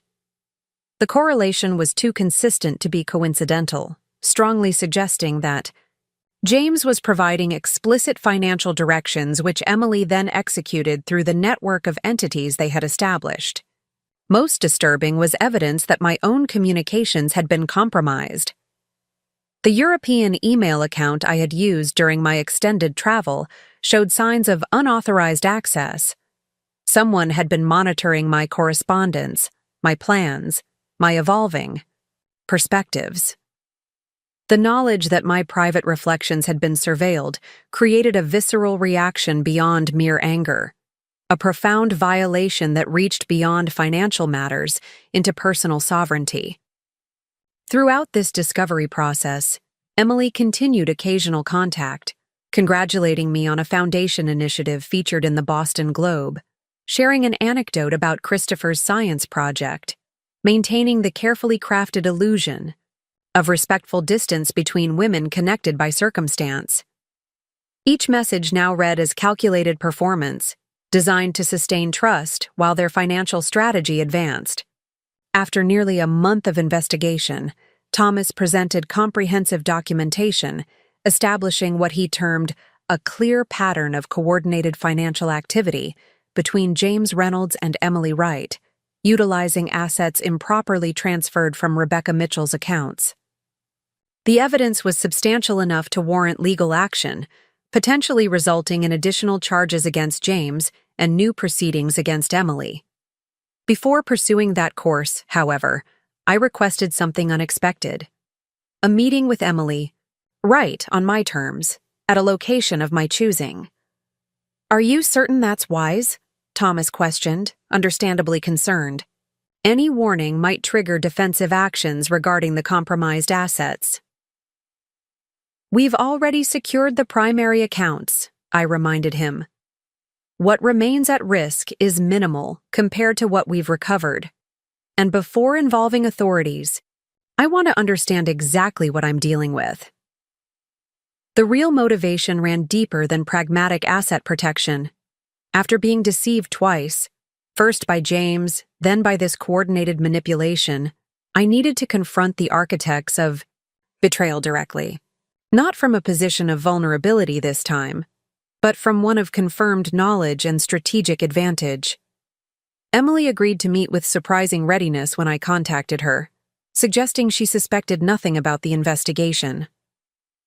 We arranged to convene at the same Boston Public Library room where we had first met nearly 2 years earlier, a symmetry that felt appropriate for what would likely be our final interaction.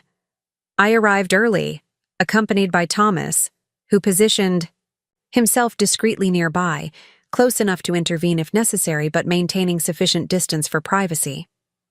The evidence documentation remained secured in a briefcase at my side, its contents organized for maximum impact when revealed. Emily entered precisely on time, dressed elegantly as always, her expression conveying polite interest tinged with curiosity. She took the seat across from me, arranging herself with practiced poise, the same performance of dignified resilience she had maintained throughout our acquaintance. "Thank you for making time to meet," I began, my tone deliberately neutral. "I've been reflecting on our unique connection and the circumstances that brought us into each other's lives." She nodded, offering a small smile. "It's been an unusual relationship, certainly. But I've always appreciated your grace in a situation where animosity would have been understandable."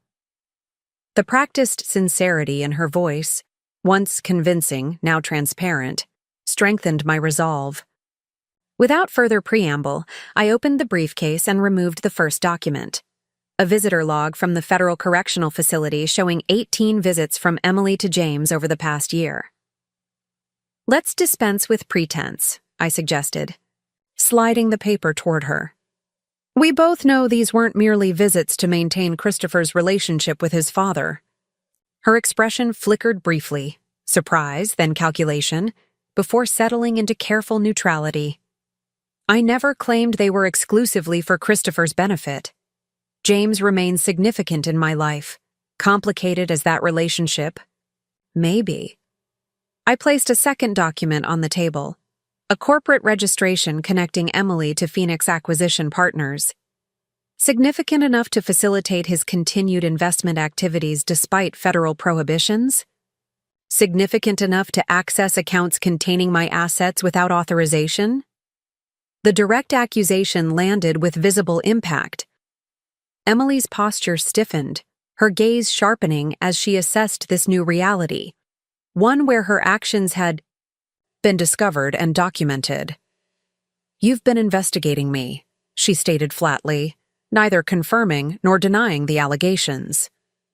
"Investigating unusual financial activity connected to my accounts," I corrected. "Your involvement emerged as the explanation for those anomalies." A tense silence stretched between us as Emily visibly weighed her options. When she finally spoke, her tone had shifted from warm familiarity to cool pragmatism. "What exactly do you want from this conversation, Rebecca? If you had sufficient evidence of wrongdoing, you would have involved authorities already. The fact that we're meeting privately suggests you're seeking something else." Her assessment wasn't entirely incorrect. While the evidence supported legal action, my objective extended beyond simple prosecution. "I want understanding," I answered honestly. "Was any of it real? Your apparent break with James? Your outreach to me? Your sharing of Christopher's life? Or was it all calculated from the beginning?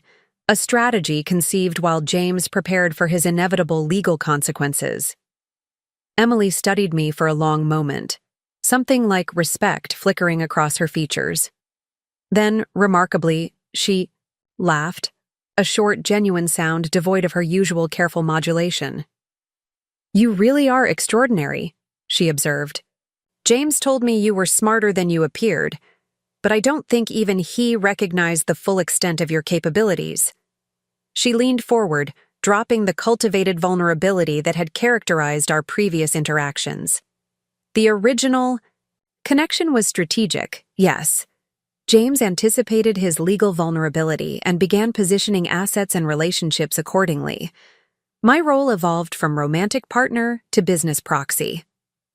The confirmation, despite its predictability given the evidence, still landed with surprising force. And Christopher? Was he part of the strategy too? Something genuine flashed in Emily's eyes then, a mother's instinctive defensiveness. Christopher is real. My love for him is real. His existence wasn't planned, but once he arrived, he became the center of everything, including James's contingency planning. She gestured toward the document spread between us. What you've uncovered is essentially an insurance policy, a mechanism to preserve resources and opportunities for Christopher's future, regardless of legal outcomes. James always intended for his son to inherit his financial legacy, with or without the Reynolds name attached. Using my assets, I noted, coldly. Emily had the grace to look momentarily discomfited. Using whatever resources were available. James never accepted that the divorce settlement was final or fair.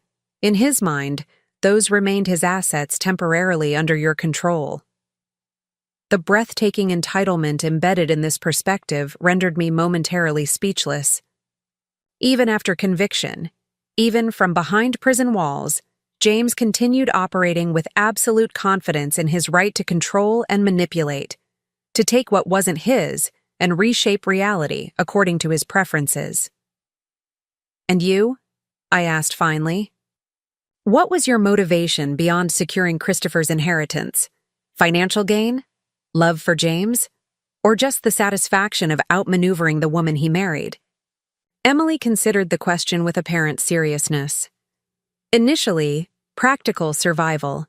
When James's legal troubles became inevitable, I needed security for Christopher and myself. The arrangement James proposed offered that security along with continued connection to Christopher's father. She paused, then continued with surprising candor.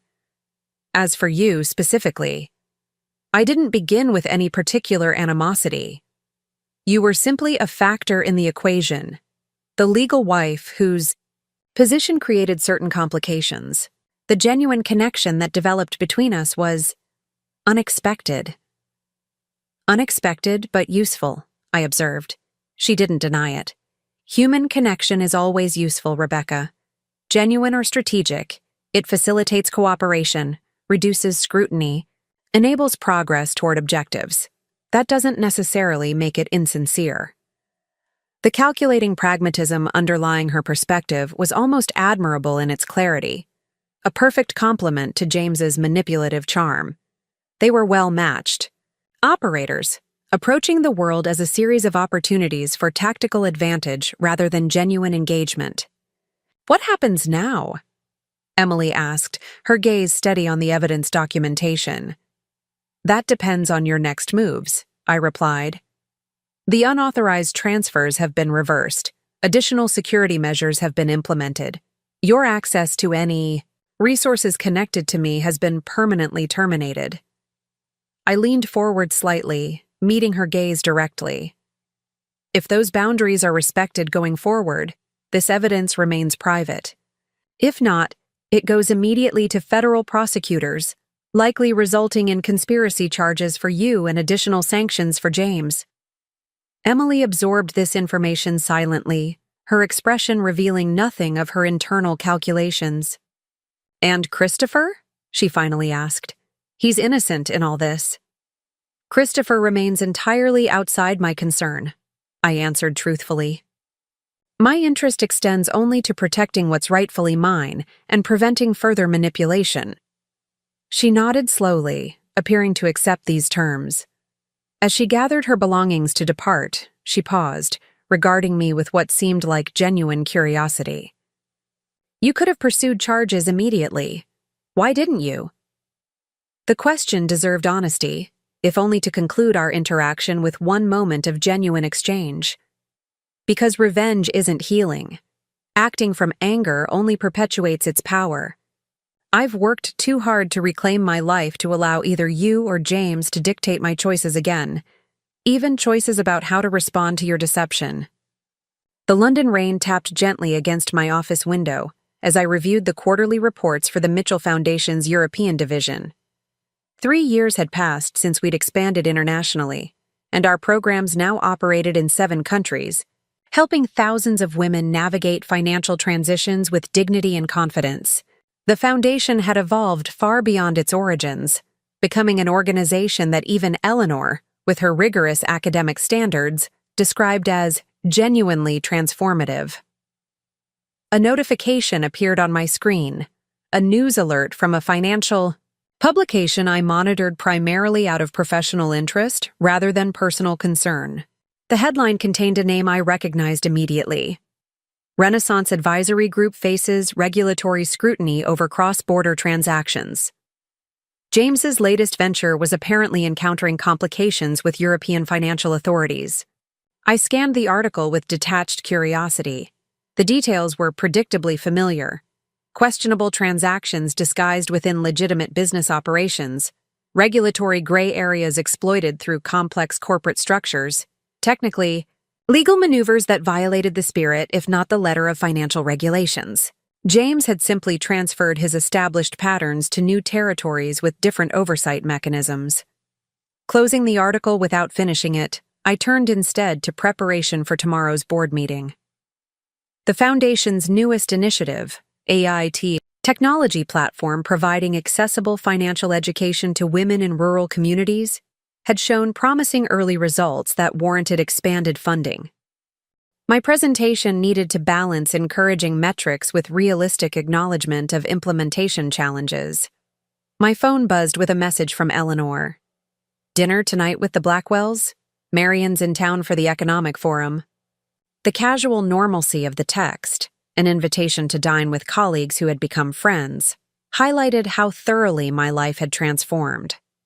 The woman who had once organized her entire existence around James's schedule and preferences now moved through days shaped by meaningful work, authentic relationships, and choices aligned with personal values rather than others' expectations.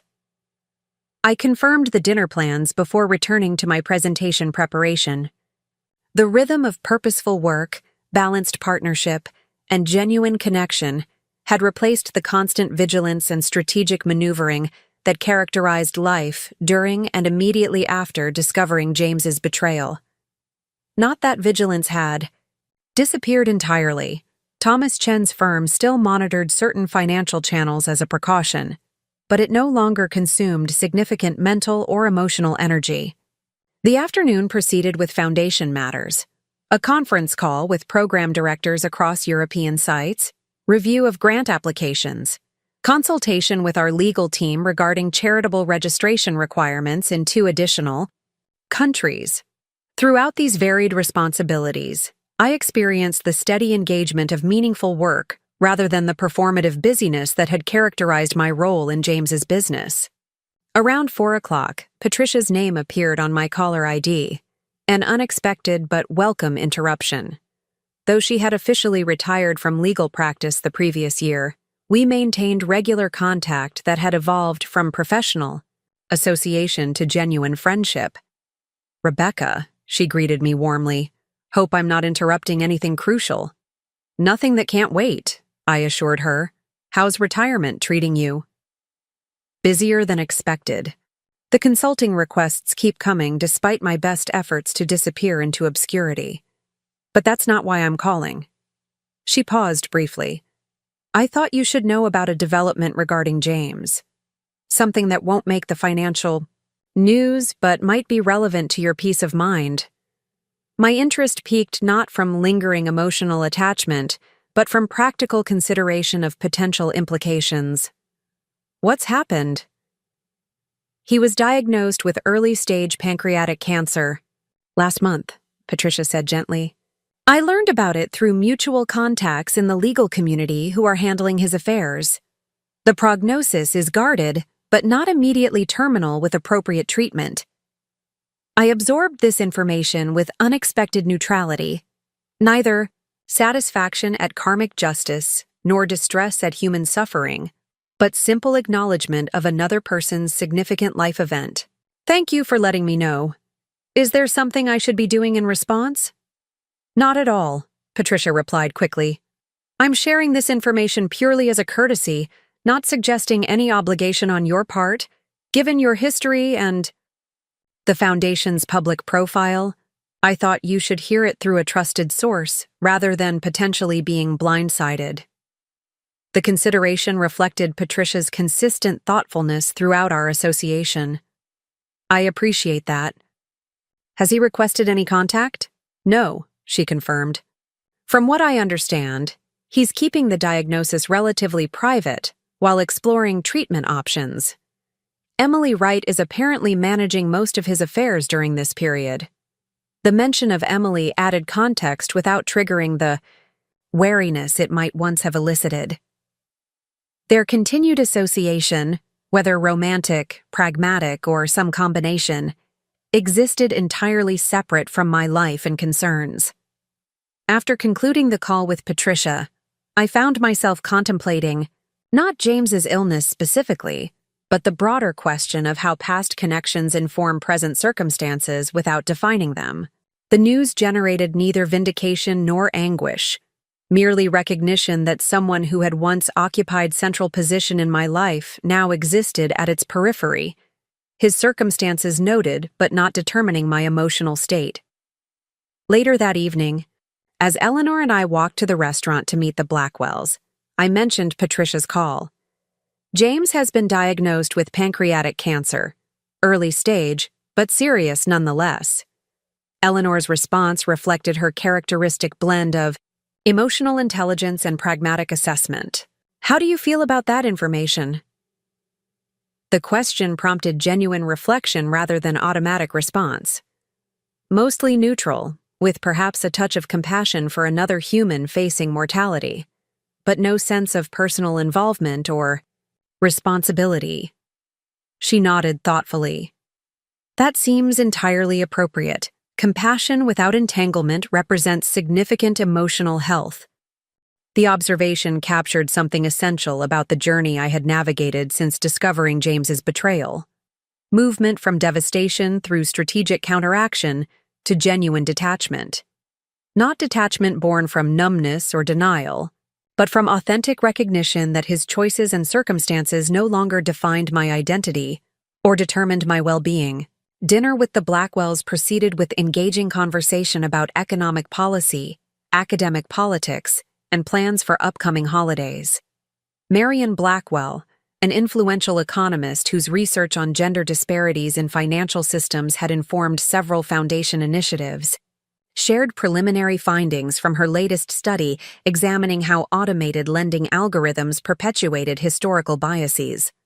The technology itself isn't inherently discriminatory, she explained between courses. But when trained on historical data reflecting centuries of unequal access, it inevitably reproduces those patterns without appropriate intervention. The discussion evolved naturally into potential Foundation responses: educational programming addressing algorithmic literacy, advocacy for regulatory oversight, perhaps direct investment in alternative assessment models developed by women-led financial technology firms. Throughout the evening, ideas flowed with the wine, professional insights enriching personal connection without overtaking it. As we walked home through London's illuminated streets, Eleanor's arm linked comfortably through mine. The contrast between present contentment and past circumstances struck me with particular clarity. The woman who had once discovered her husband's betrayal through an accidental receipt now navigated a life constructed through deliberate choices rather than reactive responses.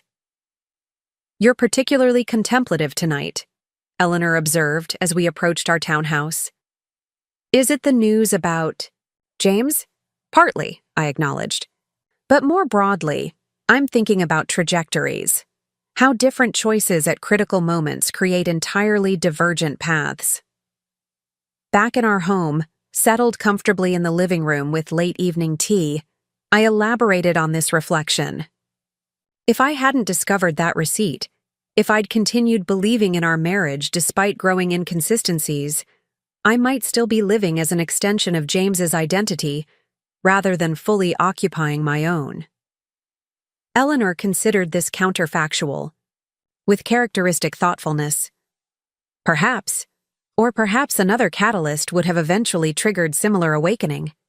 The capacity for transformation existed within you, regardless of specific circumstance that activated it. The observation resonated deeply. The strength demonstrated throughout divorce proceedings, financial reclamation, foundation development, and personal rediscovery hadn't been created by betrayal's discovery, but merely revealed through response to it.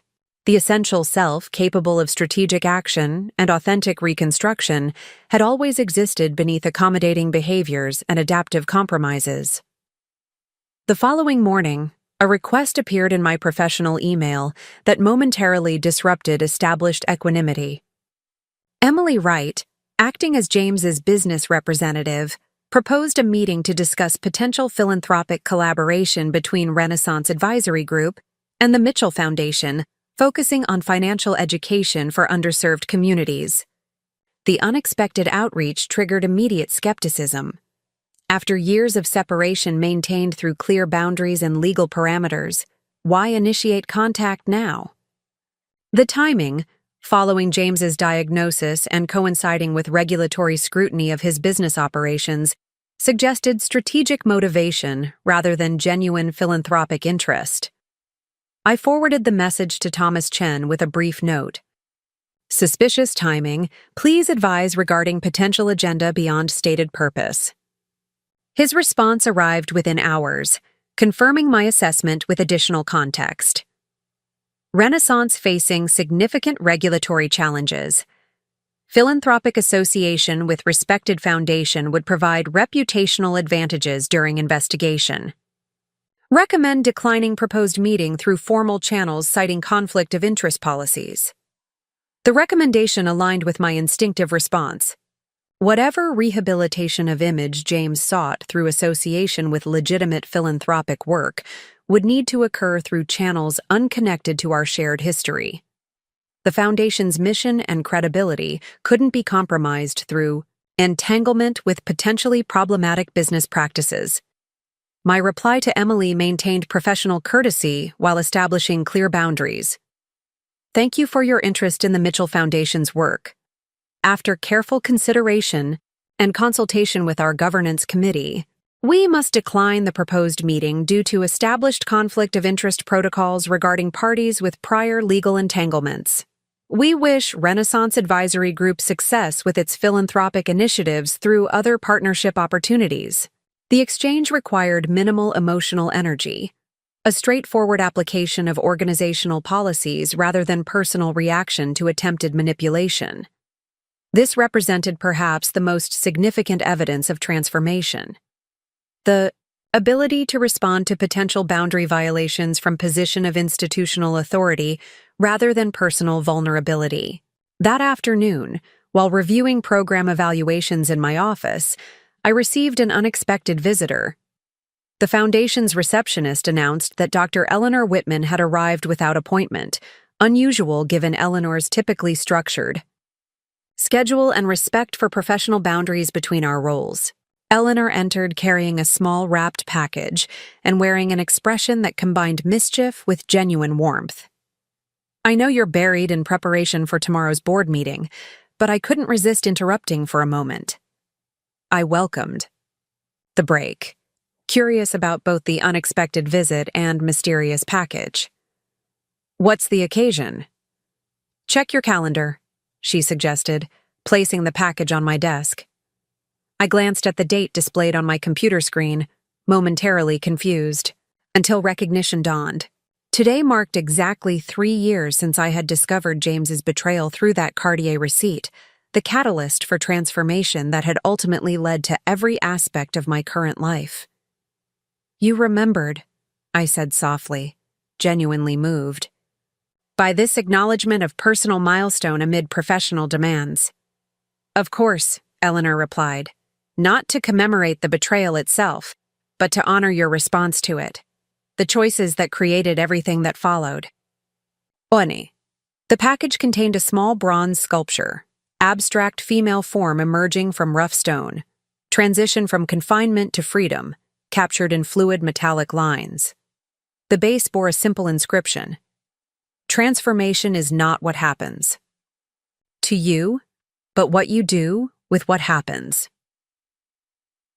The gift acknowledged something fundamental about human resilience: the distinction between circumstance and response, between events experienced and meaning created through engagement with them. James's betrayal represented merely catalyst. The subsequent journey of reclamation and reconstruction constituted the actual achievement worth commemorating. "It's perfect," I told Eleanor, genuinely moved by both the symbolic representation and underlying recognition.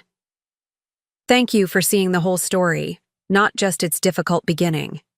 She smiled, professional demeanor momentarily replaced by the private tenderness that characterized our personal relationship.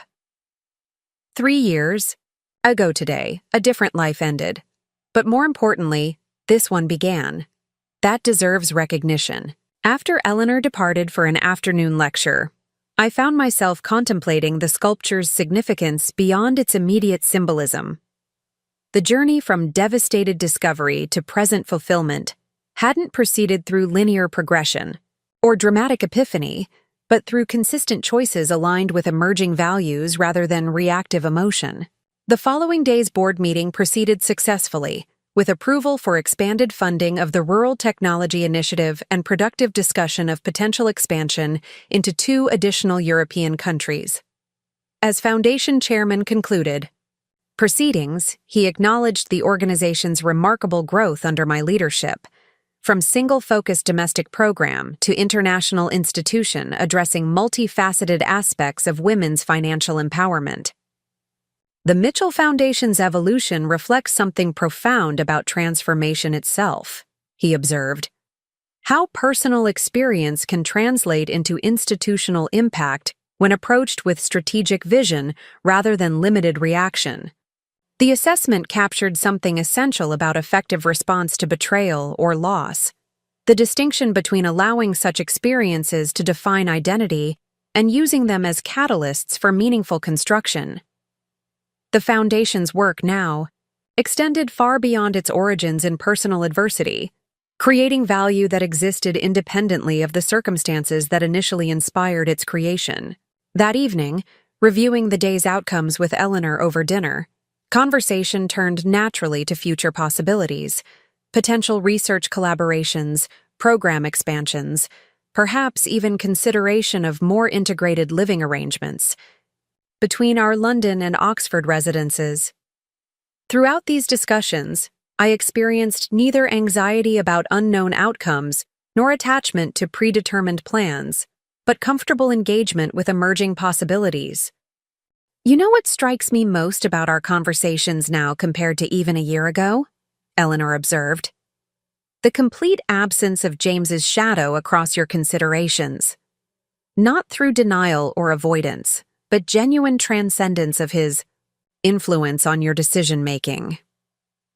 The observation articulated something I had felt, but not explicitly identified. The fundamental shift from choices influenced by reaction against past experience to decisions guided by authentic values and aspirations.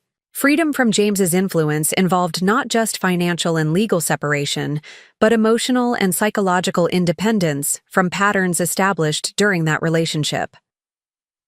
Later that night, preparing for sleep in our London home, I found myself reflecting on the complex journey from betrayal's discovery to present fulfillment. The woman who had once organized her entire existence around supporting her husband's ambitions and managing his household now operated from centered self-definition, making choices aligned with personal values rather than external expectations. This transformation hadn't occurred through dramatic reinvention, but through consistent small decisions. Choosing investigation over blind acceptance, strategic action over helpless victimhood, authentic connection over protective isolation. Each choice had reinforced fundamental truth. Identity wasn't determined by circumstances experienced, but by responses chosen. As sleep approached, bringing with it the peaceful rest of someone aligned with authentic purpose, I recognized with quiet certainty that the journey precipitated by discovering James's betrayal had reached its appropriate conclusion. Not through dramatic confrontation or perfect resolution, but through genuine transcendence of its defining influence. The receipt that had initiated this transformation, that small paper evidence of betrayal tucked into a turquoise Tiffany envelope, no longer represented devastating revelation or tactical advantage, but merely historical artifact from previous chapter. Its significance had been fully absorbed and transformed, its potential for continued influence neutralized through comprehensive response. The life built in betrayal's aftermath, meaningful work through the foundation, authentic partnership with Eleanor, genuine connections with friends and colleagues, existed not as reaction against past injury, but as independent creation aligned with core values. This represented not just recovery from specific trauma, but fundamental reclamation of authorship over personal narrative.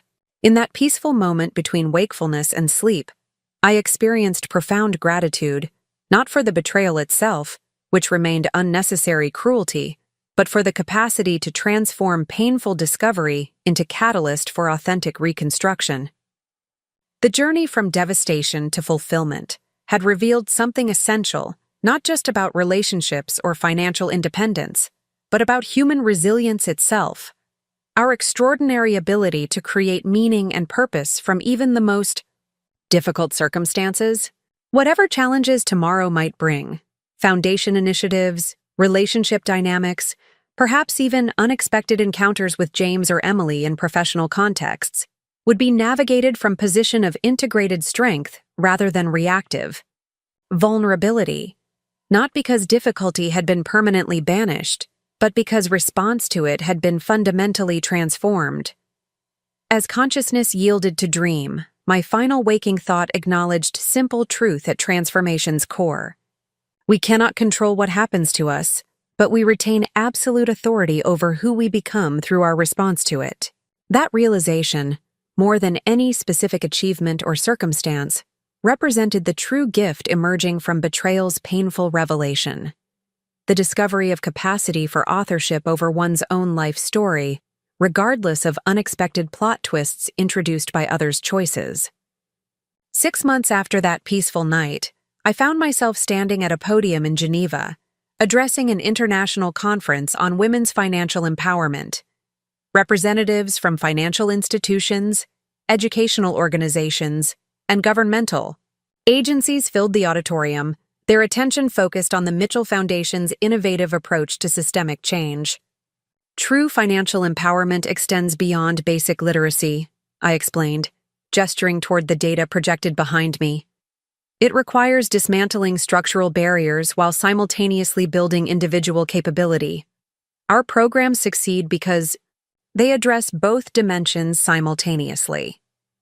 The presentation highlighted our newest initiative, a comprehensive digital platform, providing everything from basic budgeting skills to advanced investment strategies, tailored to women at different life stages and socioeconomic circumstances.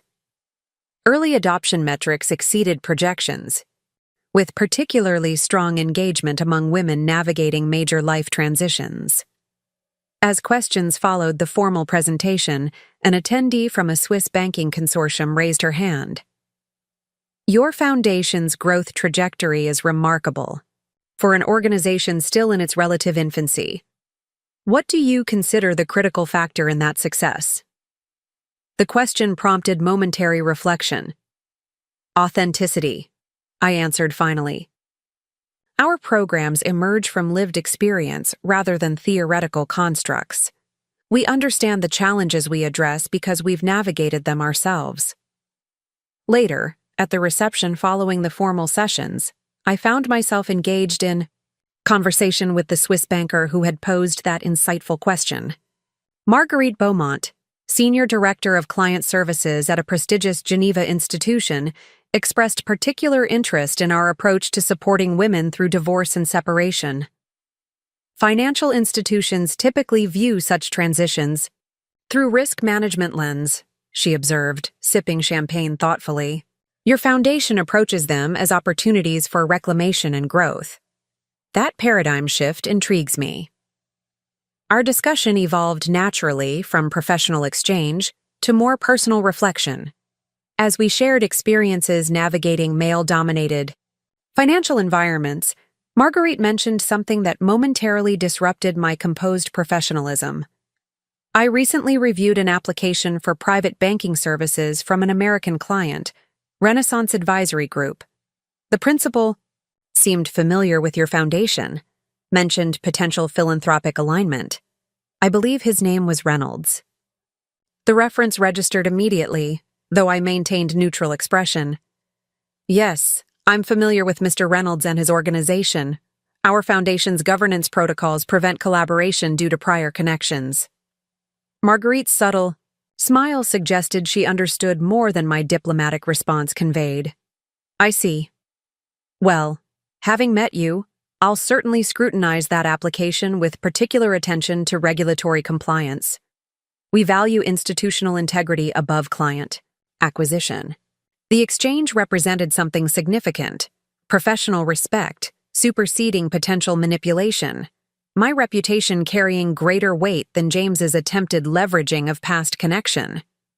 The subtle acknowledgement of understood context, without explicit disclosure, reflected the financial world's discreet handling of delicate matters.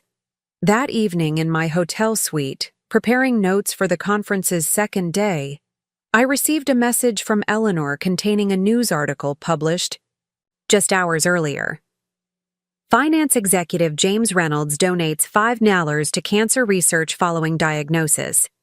The accompanying photo showed James at a philanthropy gala, Emily at his side in supportive posture, surrounded by medical foundation executives. Eleanor's message added simple observation. Interesting timing coinciding with regulatory scrutiny of Renaissance. Your influence on genuine philanthropic impact continues from unexpected directions. The assessment contained neither cynicism nor naivete, simply recognition that human motivation rarely emerges from single pure source. James's donation likely represented both genuine response to personal health crisis and strategic attempt at reputation management during regulatory challenges. The complexity reflected essential truth about human behavior, our capacity to simultaneously serve multiple agendas through single actions. What struck me most profoundly was my response to this information. Neither satisfaction at apparent karma nor skepticism about motivations, but simple acknowledgement of another human navigating life circumstances according to established patterns. James remained fundamentally himself, strategic, image-conscious, capable of both genuine feeling and calculated action. My ability to recognize these realities without emotional entanglement confirmed transformation complete. Returning to conference preparations, I experienced momentary appreciation for how thoroughly the journey initiated by Betrayal's discovery had reshaped my fundamental orientation toward life itself. The woman who had once abandoned professional identity to support her husband's ambitions now addressed international financial leaders as recognized authority. The foundation established as constructive channel for divorce settlement had evolved into influential institution changing thousands of lives. The cautious recovery from betrayal had transformed into confident engagement with life's full complexity. As Geneva's light sparkled beyond my window, I recognized with quiet certainty that my story would continue evolving through new chapters entirely unconnected to previous marriage or its dissolution, professional achievements, relationship, developments, perhaps even unexpected opportunities not yet visible on current horizon. The narrative had fully transcended its origin point, becoming something entirely new through consistent choices aligned with authentic values rather than reactive emotion. This progression from victimhood through strategic recovery to genuine transcendence represented transformation's ultimate achievement, Not absence of past experience from personal history, but integration of its lessons into wisdom supporting continued growth rather than limiting future possibility. Up next, you've got two more standout stories right on your screen. If this one hit the mark, you won't want to pass these up. Just click and check them out.